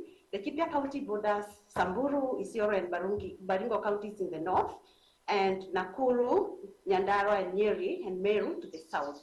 The major activity in the major activities in Laikipia West is mixed agriculture, whereas the other parts of the county, there's also wildlife and pastoralism. So there's a lot of pastoralism interaction in the mixed agriculture, and this is now what brings conflict when it comes to climate change aspect. When there's drought, there's no pasture for the pastoralists from the northern part, and they want to come to the down part where there's mixed agriculture to feed their cattle, and the people in the west will not permit that, so it leads to conflict. There's no water when there's famine, and now people start migrating from their area to other areas in search for pasture and water. Our study conceptual framework included climate change as the independent variable, and we have the dependent variables, which is crime. And under climate change, we had drought and famine, which is caused by climate change. And then we had the raw productivity in agriculture, there's water scarcity and lack of pasture. That is under climate change, which is our independent variable. Our dependent variable, which is crime, had the sub variables inclusive of livestock and food theft, and trespass in people's fields, and also human death. On having done the analysis, the relationship, we did this relationship with using structural equation modeling. The reason for structural equation modeling is that it allows the researcher to test multiple relationships simultaneously. And it was a correlation research method, and we collected data using open-ended questionnaire, primary data, from the residents of Laikipia West sub-county. Results showed that, if it's projected, I'm not sure, results showed that drought and famine had significant and positive influence to livestock and food theft, whereas it was insignificant to trespass of lands. On lack of food and raw agricultural productivity, the results showed that there was a significant and negative relationship in livestock and food theft, whereas in the same lack of food and raw agricultural produce, there was significant and positive influence on trespass to people's fields, and also it led to human death. On the independent variable of water scarcity, the model revealed that there was significant and positive influence. This variable had significant and positive influence on livestock theft, food theft, trespass into people's fields, and also it led to human death. Lack of pasture had significant and positive impact on livestock theft, food theft, and trespass and human death. Those were the results of the study, and this now led us to conclude that the study proved that this solid influence on negative effects of climate change to crime rate, having that these variables that we tested, all of them had a significant and positive influence in one of the sub variables of crime. And we found that food insecurity,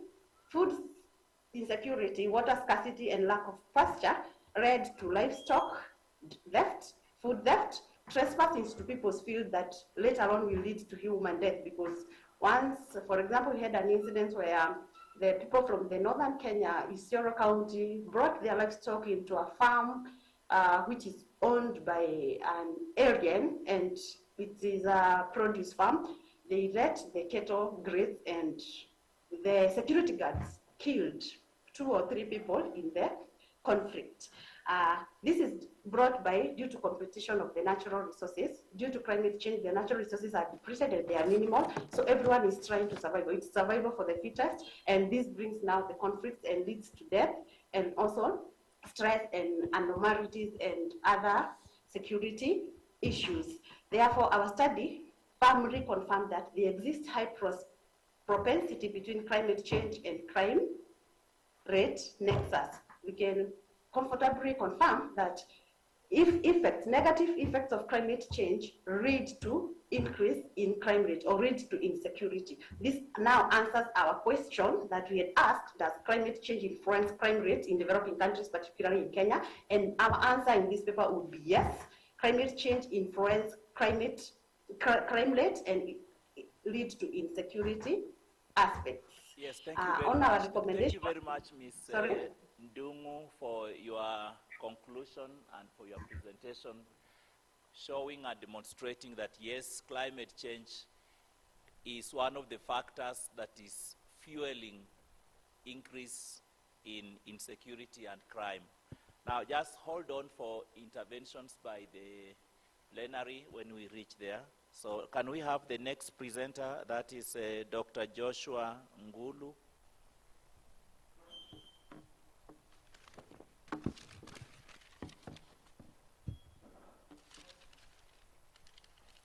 Dr. Ngulu is a lecturer at Moi University School of Law.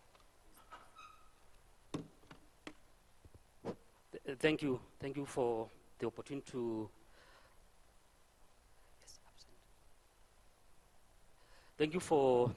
to do the presentation. I'm told that we are constrained on time, so I'm just going to give signposts on my paper. Then you'll have an opportunity to read it when we publish. Presenting on litigating climate change, and I'm looking at the audacity of international courts and tribunals. We've had, in day one, colleagues presenting on litigation, especially before the national courts.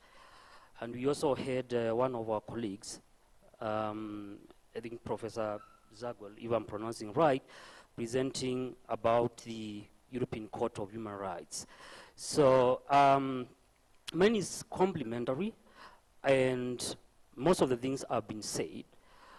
But I learned to say that we are in a consensus that climate change is a crisis multiplier from what all the presentations which have been said. And we have had a lot of litigation before the national courts. My paper focuses on the international courts and tribunals. So the question is, why is that focus? And the focus is that there is need to use it as a tool to implement or to complement the national courts, because that will have most of the states put on check. So we have had advisory opinions which have been filed before several international courts and tribunals. And I'm looking at the International Court of Justice, the International Tribunal of the Law of the Sea, the International, in the American Court of Human Rights, and asking myself whether we have any advisory opinion which has been filed before the African Court of Human and People's Rights. So, looking at the International Court of Justice, we have an advisory opinion which was filed in April 2023. What is striking about this advisory opinion is it demonstrates the power of grassroots activism and the tenacity of small nations. It became as a student-led initiative in a small island state called Vanuatu. And aggressively, it led to the UN coming up with a resolution to file this advisory opinion before the ICJ. And one of the questions before the court is that is looking at what are the obligations of the states under international law to ensure there is protection of climate system on emission of green gases. And we're also looking at the legal consequences under these obligations for state by several, through acts and omissions, which have caused significant harm to the climate system and other part of the environment. Looking at the International Tribunal of the Law of the Sea, again, the advisory opinion has been filed by small island states, led by, again, Vanuatu. So we have Antigua, Barbuda, Tuvalu, Palau, St. Lucia, and Vanuatu. And this one is looking at, can International Tribunal of the Law of the Sea pass an advisory opinion using UNICLOS, or United Convention on the Law of the Sea, as the instrument, because that is the focus of this tribunal.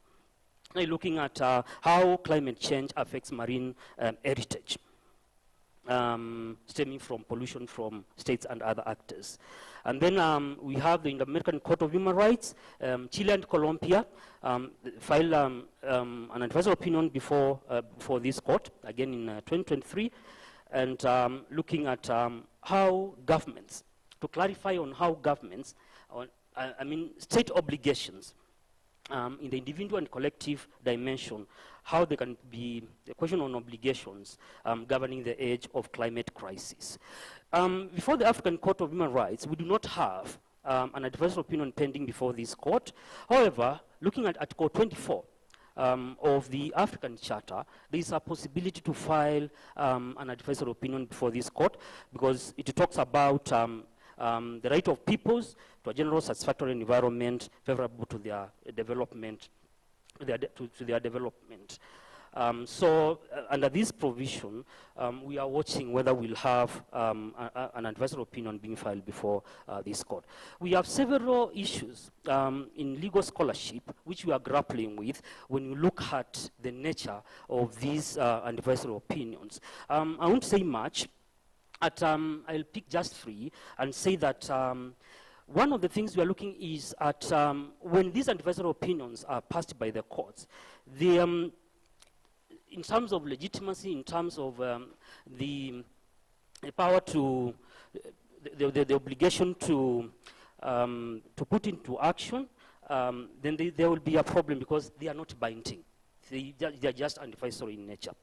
And the other main issue is about how these advisory opinions have been conceptualized.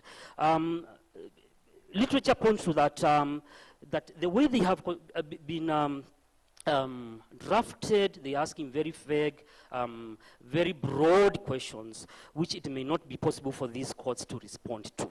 So it may be problematic in that context. And the third thing I want to talk about is that is the issue of what the courts are grappling with and asking themselves is that the obvious limitation of an advocacy strategy relying on international litigation. Talk with enforcement mechanism. So we may have the advisory opinion, but the states may not enforce them. However, we should not lose sight about this because they may force the states as a way of a forum to protest by the actors or by the states which have filed these cases. And allowing advocacy to attract public attention, maintain momentum, and keep issues on the political agenda, notwithstanding the prospects for a favorable judicial decision. So in conclusion, allow me propose 3 things. Number one is that climate change litigation is just one way of trying to reach the end goal of a more substantive world. There are many more strategies, and the best strategy is probably to pursue several different strategies in parallel.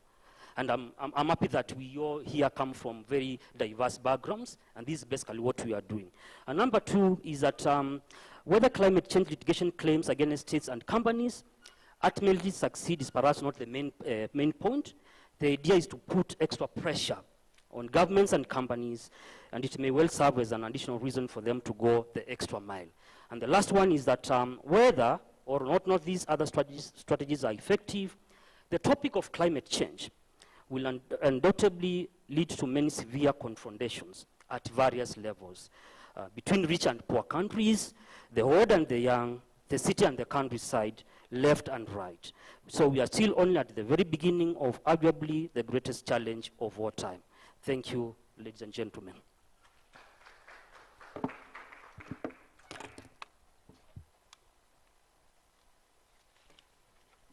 So we have a presentation by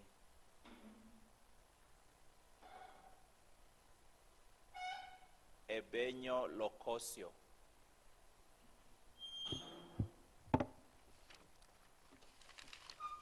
Mr. Locosio is a graduate of the Faculty of Law at Egerton University. Yes, good afternoon. Yes, as earlier introduced, Ebenyo is my father, so I'm Locosio Ebenyo Julius, an old boy of Egerton University. So I'm expecting to graduate on 29th November. So before I bring to you what we wrote, allow me to acknowledge my co-authors. One, Mr. Wanyama Wafula Bradley, whom, due to unavoidable circumstances, could not have made it to this place. Then, and also Mr. Gakuo Samuel Munene, a finalist. I think he's somewhere in the school, focused with his final paper. So, yes, we wrote on best practices and how they can help deal with climate change mitigation and environmental justice. Yes, I was the one who came with the idea, having been influenced by my father. I think my father is somewhere following. Yes, my father, yes, we can't see him, but he's somewhere watching. So, yes, my father is the one who brought this thing on environmental justice to his son. And my father, wherever you are, feel appreciated. Yes, I've been advised to use 5 minutes, and at times it's hard to be among the last presenters because what you had intended to cover, you find someone among the many presenters who did it before you, they'll touch something on it. And also, you can also imagine the pressure having to make a presentation after professors and doctors. It's hard. So we wrote this paper. I think I can just cut across. We had an introduction from page 1 to 3, where we gave some brief definition on best practices, then on climate change mitigation, and how environmental justice advocates for climate change mitigation. Then from there we went to the legal frameworks, where under legal frameworks we focused on both the legal instruments from international legislations to regional and to our national legislations.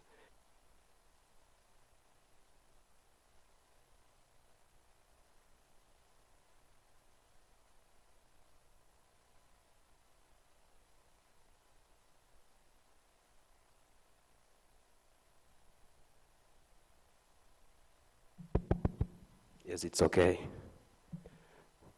Yes, you can have this one. Yes, so as I was saying, on legal framework, we focused on both the instruments and the bodies. Then from there, we went to the best practices, where we covered some of the best practices which can aid towards achieving towards achieving climate change mitigation, which most of them have been covered. Things to do with carbon offsets, things to do with waste management, things to do with the various principles, such as the precautionary principle and the environmental impact assessment, as in the Rio Declaration. Then from there, we also covered on the various roles expected from the different actors, cutting across from the government, from the civil society organizations, and the private sector, on what they are supposed to be doing to deal with this giant of climate change. From there, we concluded our paper, where in conclusion we gave some way forward towards achieving climate change mitigation, some of them being a review of the education, especially in our country. Then the other one was on the corporate social responsibility. We also had something to do with the green technology. We also had things to do with the strengthening of EMCA and other bodies which are supposed to be dealing with environmental matters. Yes, basically this paper was more of a critique paper. Yes, I remember once Prof was saying that these things does not work. These things does not work. At times we have laws, but these laws, they are not followed. And when these laws are followed, they are followed, but not in the right way. So you can see a good example, let's say in the education, where we are saying that right now, after the 844, we have the CBC, where there's this unit or subject known as the environmental studies. But now when you go there, and then you find a teacher sends a child at home with an assignment, let's say, go have some seedlings, grow some trees in a nursery, then bring the tree in the school for planting. Then you find the parent now does the assignment for the child. And then how do you expect that this child shall come to understand what he or she is expected of? Yes, I think that has been our paper. Most of the things have been covered, but I'll be ready for some questions and for some engagements once we meet outside. Yes, thank you so much.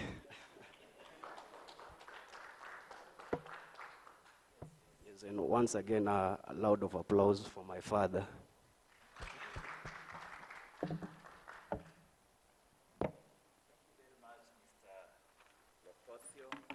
We have now one more presenter, and that is Charles Waithaka and Isaac Mubemba. It's one more presentation.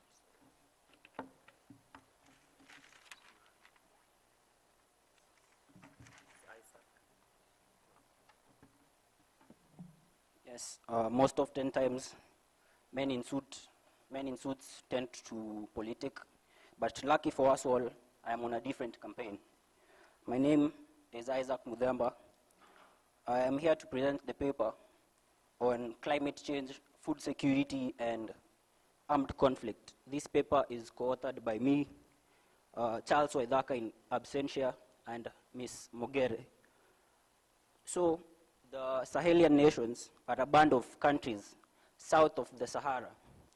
This means that the climate that these countries experience is characterized by high temperatures, irregular rainfall patterns, drought, and it is projected that the temperature in this region is rising at a very high rate, higher than all other regions in the world.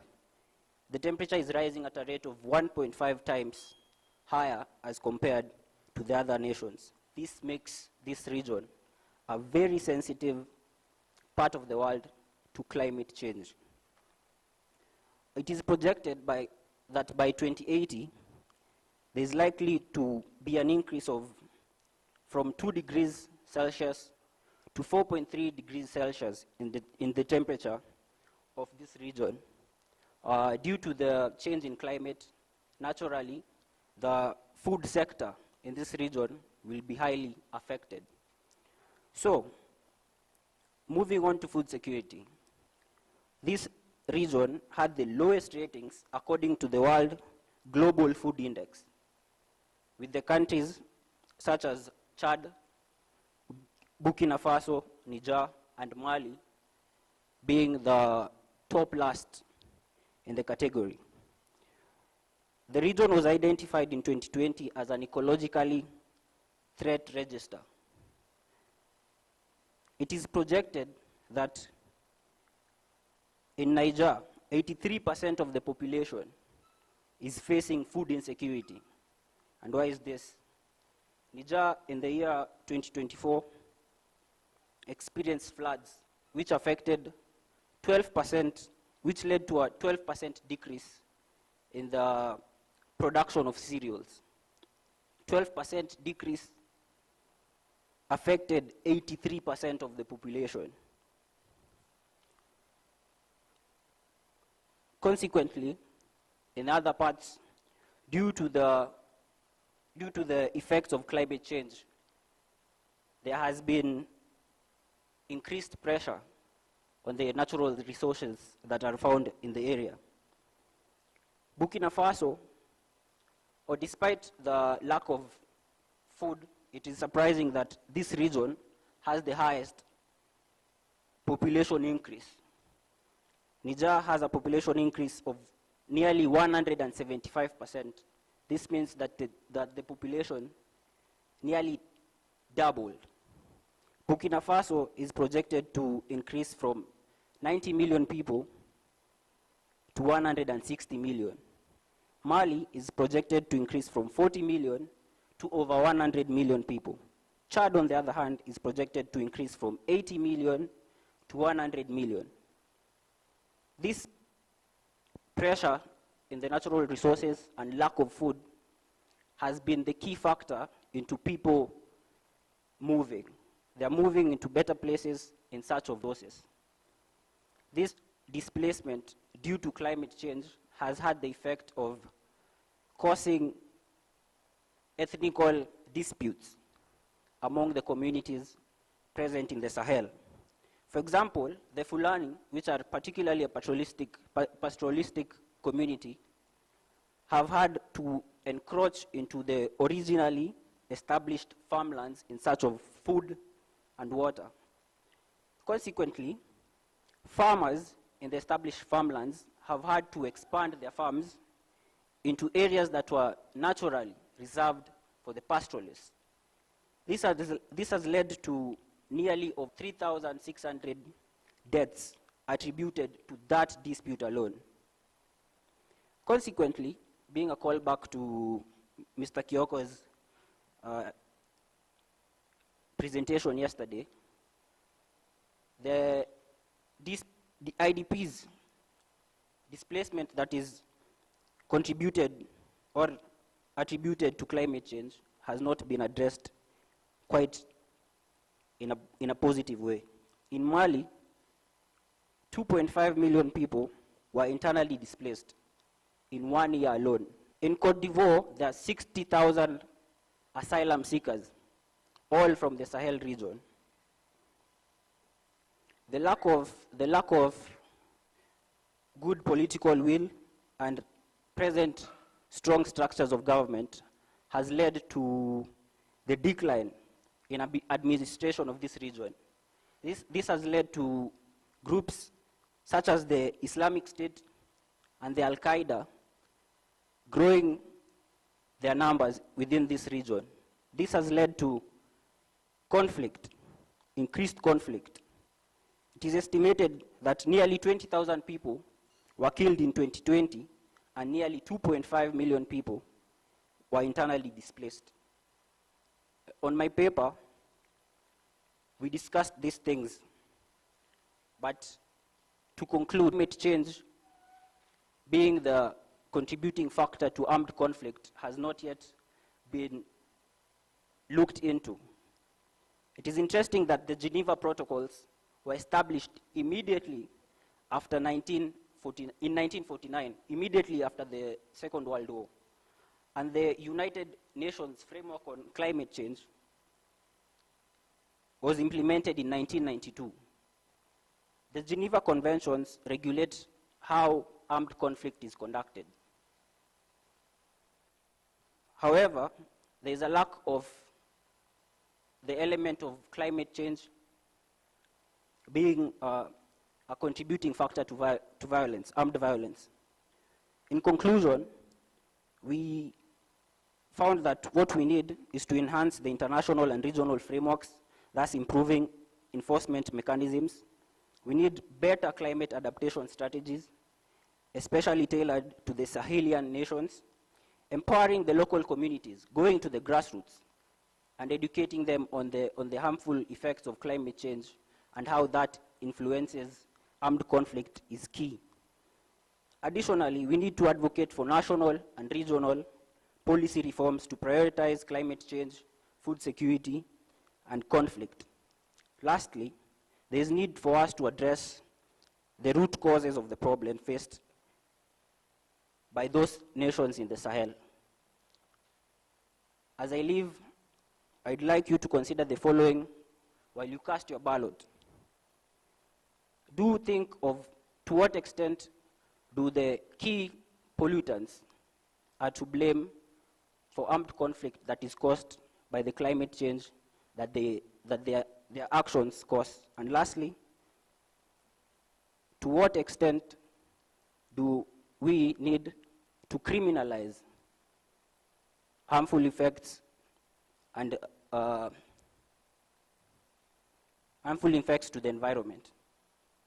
Do we need to create laws that regulate around, that circulate around that area? Think about that. Thank you very much.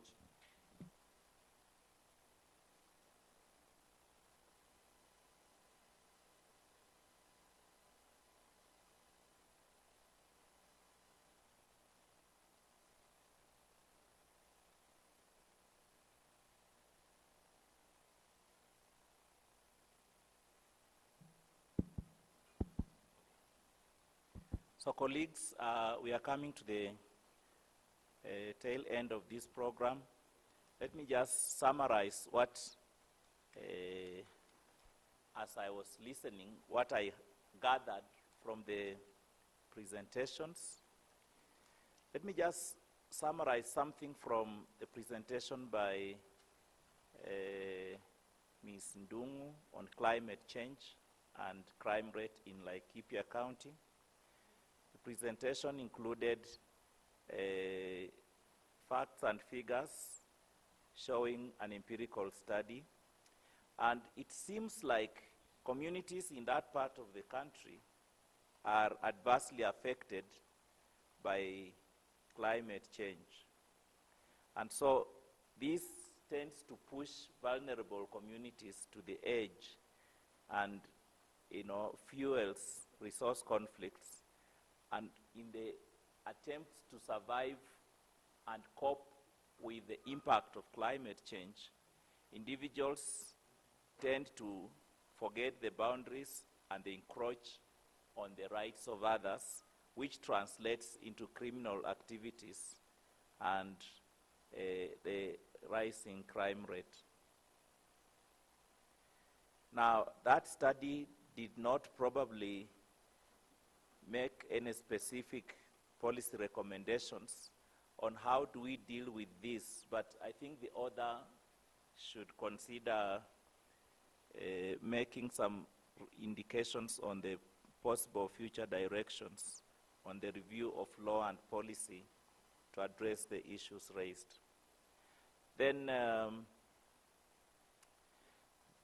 Joshua Ngulu's presentation highlighted the contributions of case law, especially judicial decisions and advisory opinions seeking to clarify the scope of states' obligations in the issues relating to climate change.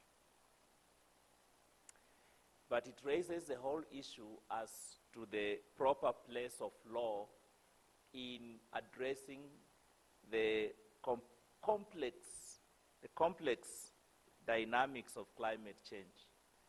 My own reflections on this are that the institution of law comes in long after the impacts of climate change have already set in, and law tends to be reactive.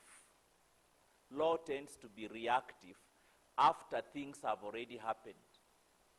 And one of the reasons is that legislators and policymakers are constrained by the need to demonstrate what we call evidence-based policy making. So if you are introducing a policy, you'll be asked for evidence. But now you don't have the evidence until you get the evidence. By the time you have the evidence to justify policy review, that evidence is already showing that damage has occurred. So in a way, law tends to be a laggard, tends to be following what other dynamics have already done.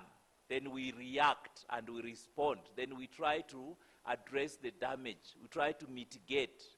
So the question is, can we explore the potential for proactive policy making, given that this traditional reluctance of policy making to go into areas for which there is no evidence yet.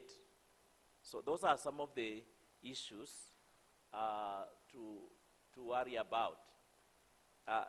Ian, I listened to your presentation, and one of the take-homes I get is that there are now coping mechanisms to respond to climate change, like genetically modified crops that can resist pests and diseases, that can be drought resistant and so forth. But the question I was asking is, you told us that GM foods or GM species and crops can be environmental hazards. Now this is a question my students ask me. I take them to the right and then I take them to the left. The arguments on the right are persuasive and compelling, Then in the next moment, I take them to the left and demonstrate an equally compelling antithesis. And then they ask me, now, Prof, where do you want us to go? Where do you stand? Where do you stand? And I tell them, as a scholar, I have no duty to stand anywhere. I just have a duty to set before you the truth. Then I let you choose where you want to stand in your right of academic freedom. So Ian, where do you stand? But Ian did not tell us where he stands. He said, GM foods are a solution to climate change.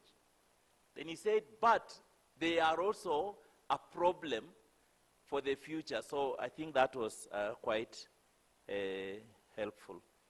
I would like to close this, my own presentation by saying, colleagues, welcome to Egerton University all the time. And if you have a young sibling or relative considering studying law in this country, please talk to us. Come to Egerton Law School. This is the best law school in the whole of the Eastern Africa region.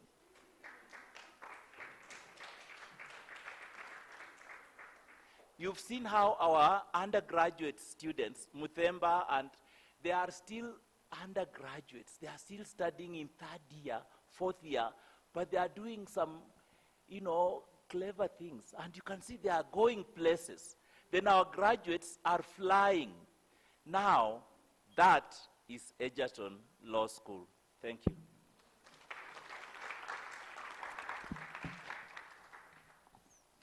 Thank you so much, colleagues, ladies and gentlemen. A big round of applause, please, to Professor, the founding dean. Sometimes when you are introducing him, he will always be looking for that definition of the founding dean. One of the things that got me off guard when we started the program was the matriculation program, where Faculty of Law students are the only students at the university who are given an opportunity to test the graduation gown even before they are aware whether they will ever graduate. So congratulations to the Faculty of Law, and for the 3-4 years now that they've always made us meet here. Let's just stand up for 30 seconds so that when, as we move to the closing session, we are okay. Just stretch. We'll not even do the chicken dance because we don't have time. And as we do that, I will be requesting that we have the team that is doing the communique in the house. Do we have it? We are ready? All right. Let's sit down and get ready to listen to the communique. And thereafter, we'll have closing remarks. Closing remarks as well as a vote of thanks from each of the sides. Egerton University will be represented by Professor Wilkista Muturi, the Dean FAD. And the UNEP team will be represented by Mr. Alvin. So, Prof, are you ready? Or Gada will do it. So, okay.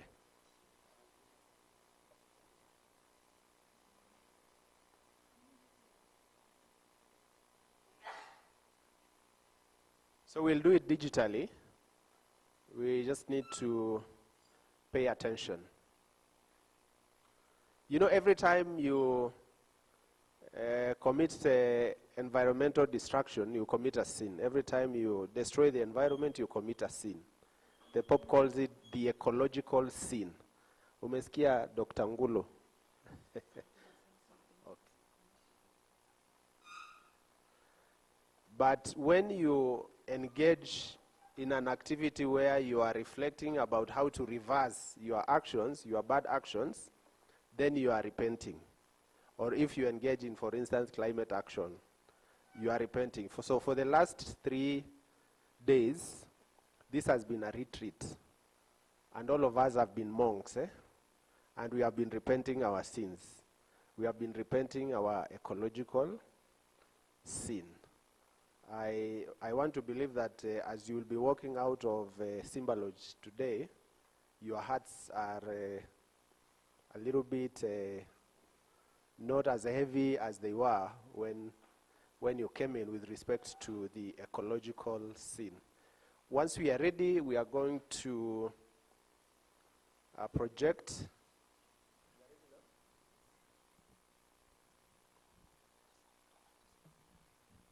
Good afternoon. I know it has been a very long day for the last 3 days. And usually when we finish, we want to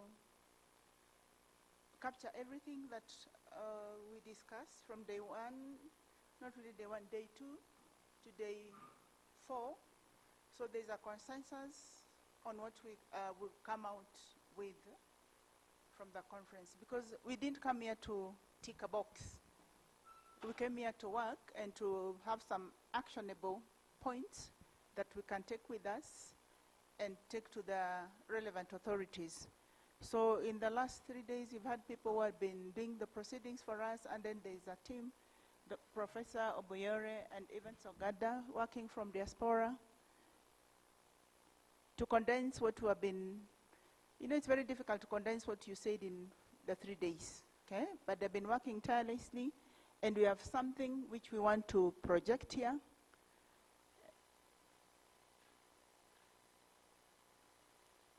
And this is also public participation. You remember you said there's to be public participation? So you can confirm whether it is a true reflection of what you are doing or not, so that you don't accuse Egerton University. So Evans will take us through the technical part, and then he knows the next steps. Evans, if you're ready, are you online? Oh, yes, I can see you, please. Can you read what is on the screen? Yes, I will be doing the technical part, and then Professor Oboyere will be following with the conclusions and recommendation. I hope I can be heard. Am I audible? Kyoko, am I audible? Yes, we can hear you, Evans. So you can go ahead and read. Thank you very much. Now, recognizing the importance of climate and environmental justice in strengthening environmental governance and enhancing realization of equal and equitable, sustainable social, economic, and political development that protects human dignity and leaves no one behind.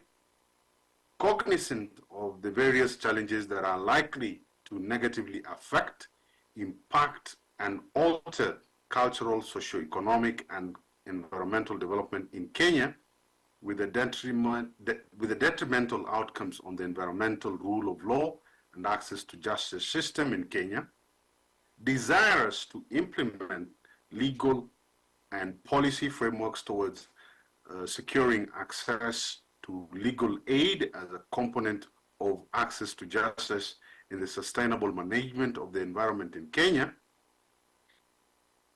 recognizing the work undertaken by development partners, national duty bearers, the faith-based organizations and civil society organizations in bolstering access to climate and environmental justice in Kenya, acknowledging the importance of inclusive and accountable leadership bolstered and enhanced by effective system of climate and environmental justice in creating a just, inclusive, united, democratic society where every person can live in dignity and realize their full potential as envisaged in Article 19(2) of the Constitution, and every person enjoys the right to clean and healthy environment as envisaged in Article 42 of the Constitution, having regard to the opportunities and challenges to equity, equality, and justice related to the climate and environment in Kenya, reaffirming the need to constantly improve climate and environmental justice systems to enhance participation of the most vulnerable and marginalized, including women, children, the elderly, persons with disability, in environmental governance to secure inclusive participation of diversity of citizens, of diversity of the citizenry in leadership and decision-making in environmental matters, we, as a collective of the diversity of institutions and individuals attending this fourth National Legal Aid Conference on Access to Justice in 2024, adopt this communique as a reflection of the discussion and propositions that have been made in the conference aimed at bolstering and enhancing access to justice in the context of climate change and environmental protection for the realization of sustainable development. That in the face of unprecedented climate challenges, climate justice stands as a call for fairness, resilience, and shared responsibility. Climate change is not merely an environmental crisis, it is a profound social issue that deepens inequalities and greatly impacts the most vulnerable communities who have contributed least to its causes, from rising sea levels, threatening coastlines, including the existence of small island developing states, to droughts that devastate natural resource-dependent communities. The impact of climate change are unjustly manifested, highlighting the urgent need for equity-driven solutions. Addressing climate change requires a commitment to justice, not only in mitigating emissions, but also in safeguarding the rights, livelihoods, and the futures of those in the front line of climate impacts. That climate justice demands that the wealthier countries and the high-emitting corporations implement their obligations and responsibilities to support adaptation, resilience, and sustainable development in communities most at risk.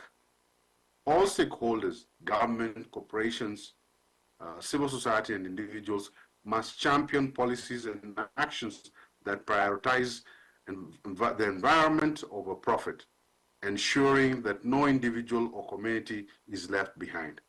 That as we pursue this path, let us embrace the Rio principles, the principles of common but differentiated responsibilities, equity, the protection of rights of indigenous people and of local communities, and the inclusion of the marginalized voices in climate decisions. Climate justice is our shared journey towards a world where climate action uplifts and protects everyone and every place on the planet, securing a livable future for generations to come. That climate justice seeks to address climate change as an ethical, economic, social, and political issue, recognizing that its impacts and responsibilities are unevenly distributed across communities, countries, and generations. It emphasizes that those who have contributed the least to greenhouse gas emissions, often marginalized communities, indigenous peoples, local communities, and developing countries, are disproportionately affected by the adverse effects of climate change. Climate justice calls for equitable solutions that consider these disparities, advocating for the fair distribution of resources, responsibilities, and protection. That at its core, climate justice demands that the wealthier countries, high-emitting corporations, and the institutions most responsible for greenhouse gas emissions implement their obligations and responsibilities in addressing climate change.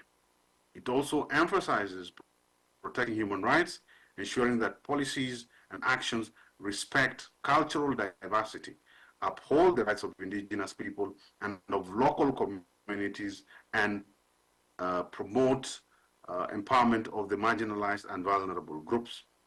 This framework aims to achieve sustainable and resilient societies that prioritize social equity, environmental integrity, and intergenerational equity in the face of climate impacts.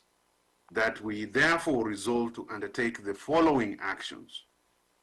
We call on increased funding for climate adaptation and the mitigation targeted towards vulnerable communities, especially in developing countries. Within Kenya, targeting should address those at the front lines of climate impacts. We urge, or we are going to urge countries to support access to green technologies and build capacities within developing countries, facilitating effective implementation of a sustainable solution.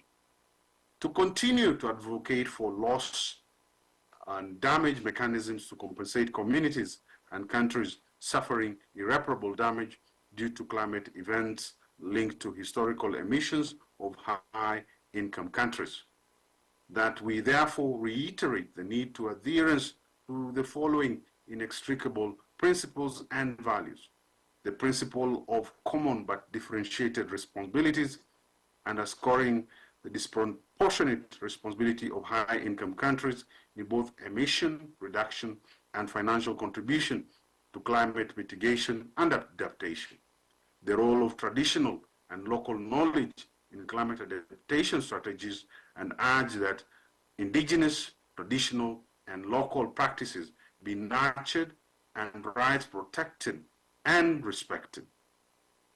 Inclusive decision-making processes that ensure marginalized voices, especially indigenous peoples, local communities, women, children, the youth, elderly persons, and persons with disability have representation and participate in climate decision-making. That governments enact new and implement existing legal policy and regulatory frameworks that reduce greenhouse emissions, reduce reliance on fossil fuels, and protect ecosystems. That corporations, especially those in high-emitting industries, commit to net zero emission targets and transparent environmental, social, and governance reporting. May I invite Professor Oboyere to take over from there. Okay, thank you, Evans.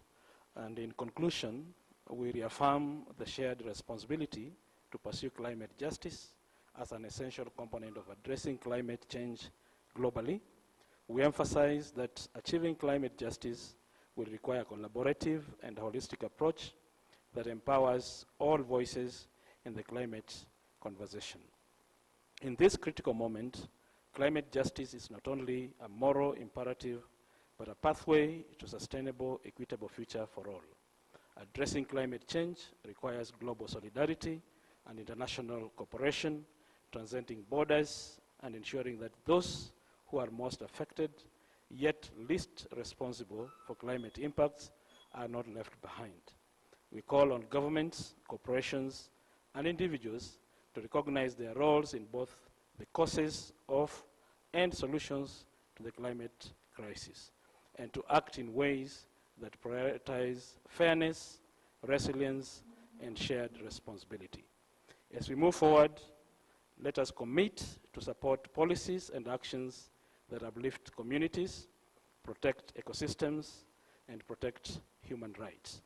By centering justice in climate responses through equitable resource distribution, reparations for loss and damage, and inclusive decision-making processes, we can pave the way for meaningful, lasting change.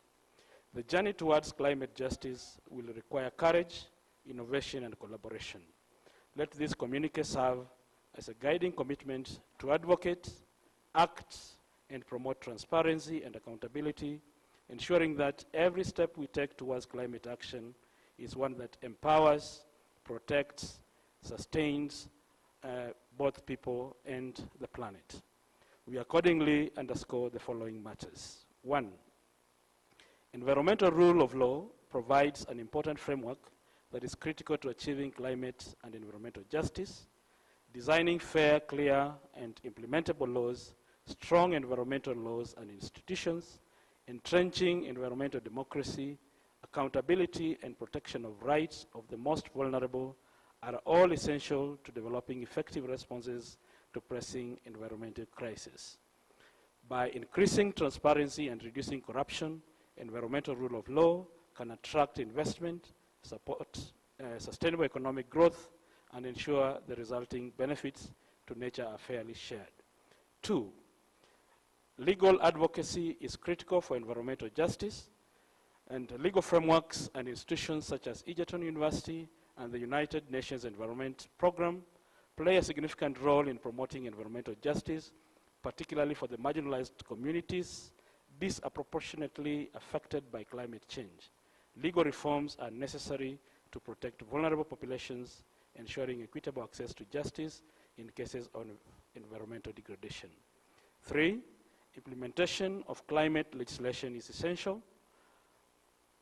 A robust legislative and judicial framework is crucial in addressing the interconnected challenges of climate change, biodiversity loss, and socioeconomic inequalities. Kenya needs to implement climate legislation in line with international frameworks and empower the judiciary to effectively interpret laws related to climate and environmental issues. 4, public participation enhances climate justice, and the integration of human rights and public participation in climate litigation is vital for promoting transparency and accountability in climate governance.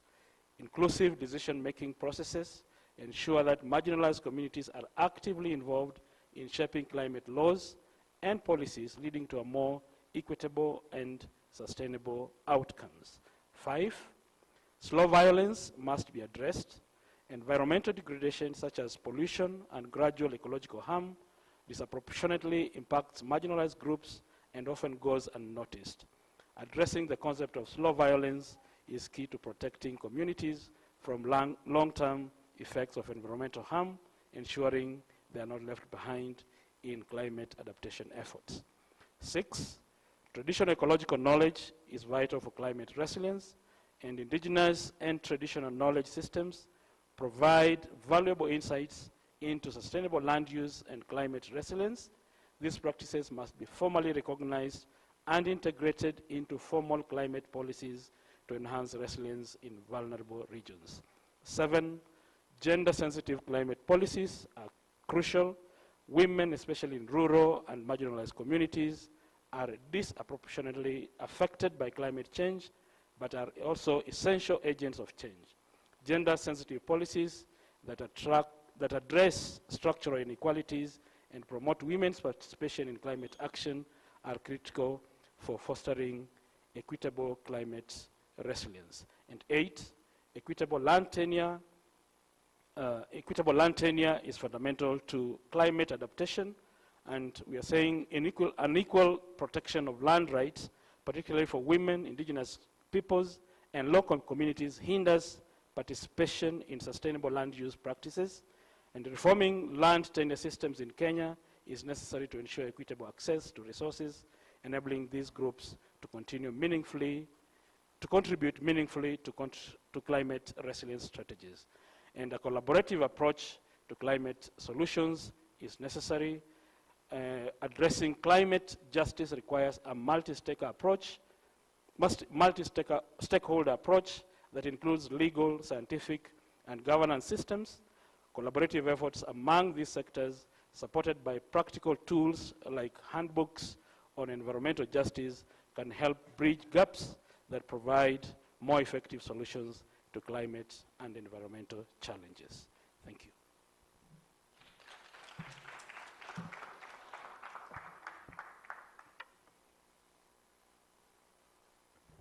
All right, what a beautiful way to bring it to an end, right? Another round of applause, please. Thank you so much. So we are just about 5 minutes away from the end of the 4th Follow-Up National Legal Aid Conference. It's a Friday, and the only Muslim in the room had agreed to do a dua. I don't know where he is. Ama ameenda kusali. Where is Salim? Okay, we'll just now proceed to the concluding remarks as well as a vote of thanks from each of the sides. Let's start with Egerton University. That will be represented by the Dean FAD, Professor Wilkista Muturi. As she comes to the podium, I will request the communication team to make sure that we have ready our national anthem. We'll only do the Kenyan one, and that will be it.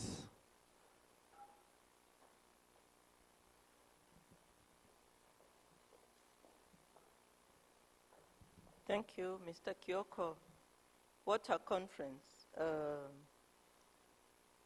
Climate change. It has so many faces. So many faces. Economics, law, environment, social, and all that you can imagine, gender dimensions. It is a complex dynamics of a mix of so many things. And as we end, I don't know whether you have more answers than questions or more questions than answers. So my task is to give a vote of thanks, first and foremost, because we came from different directions. We even have our visiting professors from outside our country. We want to thank God for the journey mercies that He accorded us to come to this place. Faculty of Law, one of the youngest faculties in the university. Are you the youngest? Yes. Let's give them a big clap. You know, the youngest faculty. Yet they are doing the university proud. Dr. Ruth Aura, you've done it again. Let's give her a round of applause. Thank you so much for the follow-up. We are proud to be associated with the faculty. You can see the former dean and the current dean of environment is here. So we can see how, how we closely we are related. And you know, we neighbor one another even on campus. We want to thank all the presenters. Even from the students, you wouldn't think that they're undergraduate students. To the professors, can you give a round of applause to all our presenters? We are really proud of the presenters, and it just tells us that each one of us has something to say, has something to contribute towards this discourse on climate change. You cannot say you are small or you are too great. We each have a section, and we can learn from one another. Can I see who has not learned anything? Who has learned something? You have a take-home message. You've learned a lot. And we have learned a lot from each other. Learning has no end, and we really want to thank all the presenters. The discussants, didn't they do a wonderful job? It's like they were given these presentations beforehand, and the way they were doing it. Can we give them a round of applause? They did a wonderful work. And the session chairs and the rapporteurs, to come up with such a communique within 3 days, it means the rapporteurs were doing wonderful work. Can we clap for the rapporteurs? Thank you so much. And now, I was not in on the first day, but I'm sure it was graced by some eminent persons. Didn't you see them? Can we clap for the eminent persons, even if they are not here in person? It just made us know that this is a very important conference that has been recognized. What about the silent listeners? Can we clap for the silent listeners? And those ones who ask many questions to keep us on our toes, can we clap for them as well? Thank you so much, the participants. We did well. And the secretariat, do you think they did wonderful work? Can we clap for the secretariat, please? Thank you so much. What about the technical people? Do they look like they are amateurs? They are really experts. Can we clap for them, the technical people? Thank you so much. What about the hotel staff? Don't you think they are so hospitable? Thank you so much to the hotel staff. But the funders, if they did not fund this, surely, would you be here? UNEP, let's give a round of applause to UNEP. Maybe I may not have mentioned you. So if I have not mentioned you and you are here, can we clap for these people so that, thank you so much. And lastly, please clap for me. Thank you, and we hope that we can do this once again. Thank you very much, and wish you journey mercies back to your destinations. Our visiting professors, take our regards to your home universities. We are happy and glad that we were able to learn from you. Thank you. Thank you so much, Professor. Now let's have Alvin. These are our partners in this one.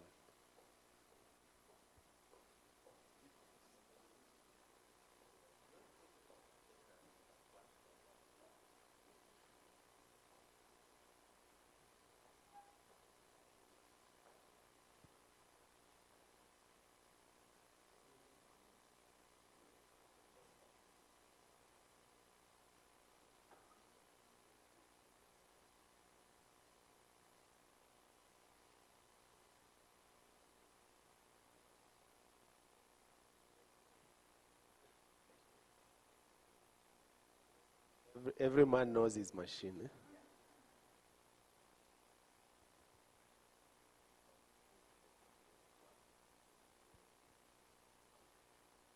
Thank you very much for everyone who has come to this conference.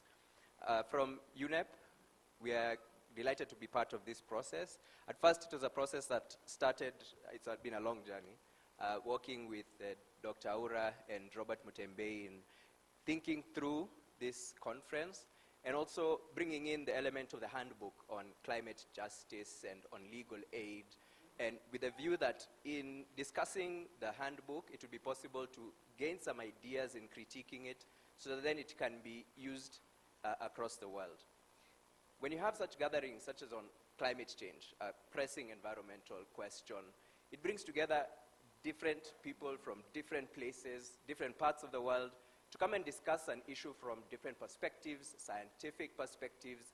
There's people who are legal experts, there's people who are in policy, environmental sciences, and communications, and our team, the people who have hosted us here also, have all contributed to strengthening the knowledge base on climate change and on environmental protection, and for what we at UNEP call for, strengthening the environmental rule of law.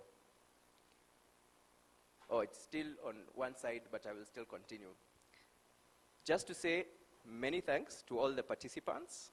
You have contributed to something that we hold dear and that we hold value, what our executive director calls the triple planetary crisis, and looking for solutions through the law and through policy in coming up, first of all, identifying the solutions, and then finding ways of implementing them outside these walls. So I'll not take much more time, but to point you to a site called elearning.informaea.org. Informaea is one of the knowledge bases that we have at the United Nations Environment Program, and it has information on courses, especially, on the different environmental issues. Starting at the top, we have courses on biological diversity, and afterwards we have courses on chemicals and waste. We have then courses also on climate change and atmosphere, and on environmental governance generally. So as we're preparing for a future conference, or even in your work in school, or your work in preparing papers, it's helpful to build this knowledge base, and this is one of the tools that we have curated so that you can access it to do some of the self-paced courses, which are free and are available at any time. And you can start a course, gain that information and that initial knowledge. A big congratulations and heartfelt support to all the students who have participated in this conference. And this is one of the ways, for example, that you can hone your knowledge in the area so that then you can better critique the arguments that might be brought out in the real world on environmental governance. So for that, we thank you, and we hope to see you again at another conference, maybe in Naivasha, maybe in Kisumu, maybe in Mombasa. It depends on where Dr. Aura would like to take us. So thank you all, and have a good evening.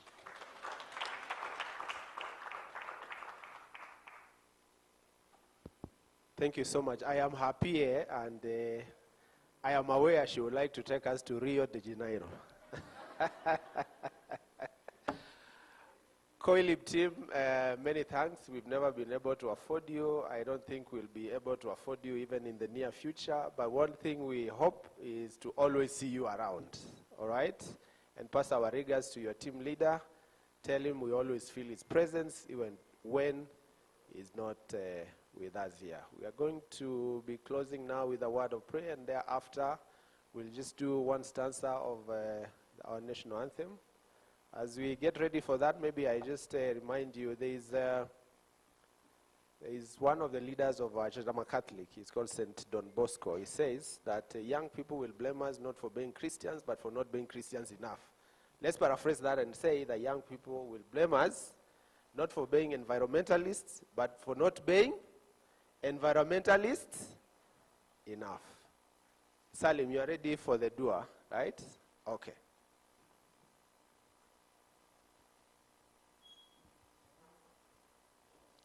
Let us pray.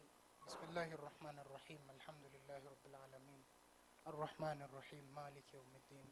إياك نعبد وإياك نستعين اهدنا الصراط المستقيم صراط الذين أنعمت عليهم غير المغضوب عليهم ولا الضالين آمين. We stand up for the national anthem.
Thank you so much. Our country director, IMF, is at the back there for the transport reimbursement. I gave her a very big name. Anyway, don't worry. Don't go there with very high expectations, but we are promising something. So her name is Miss Getre. Kindly pass over there for the transport reimbursement. Until next time, God bless. See you.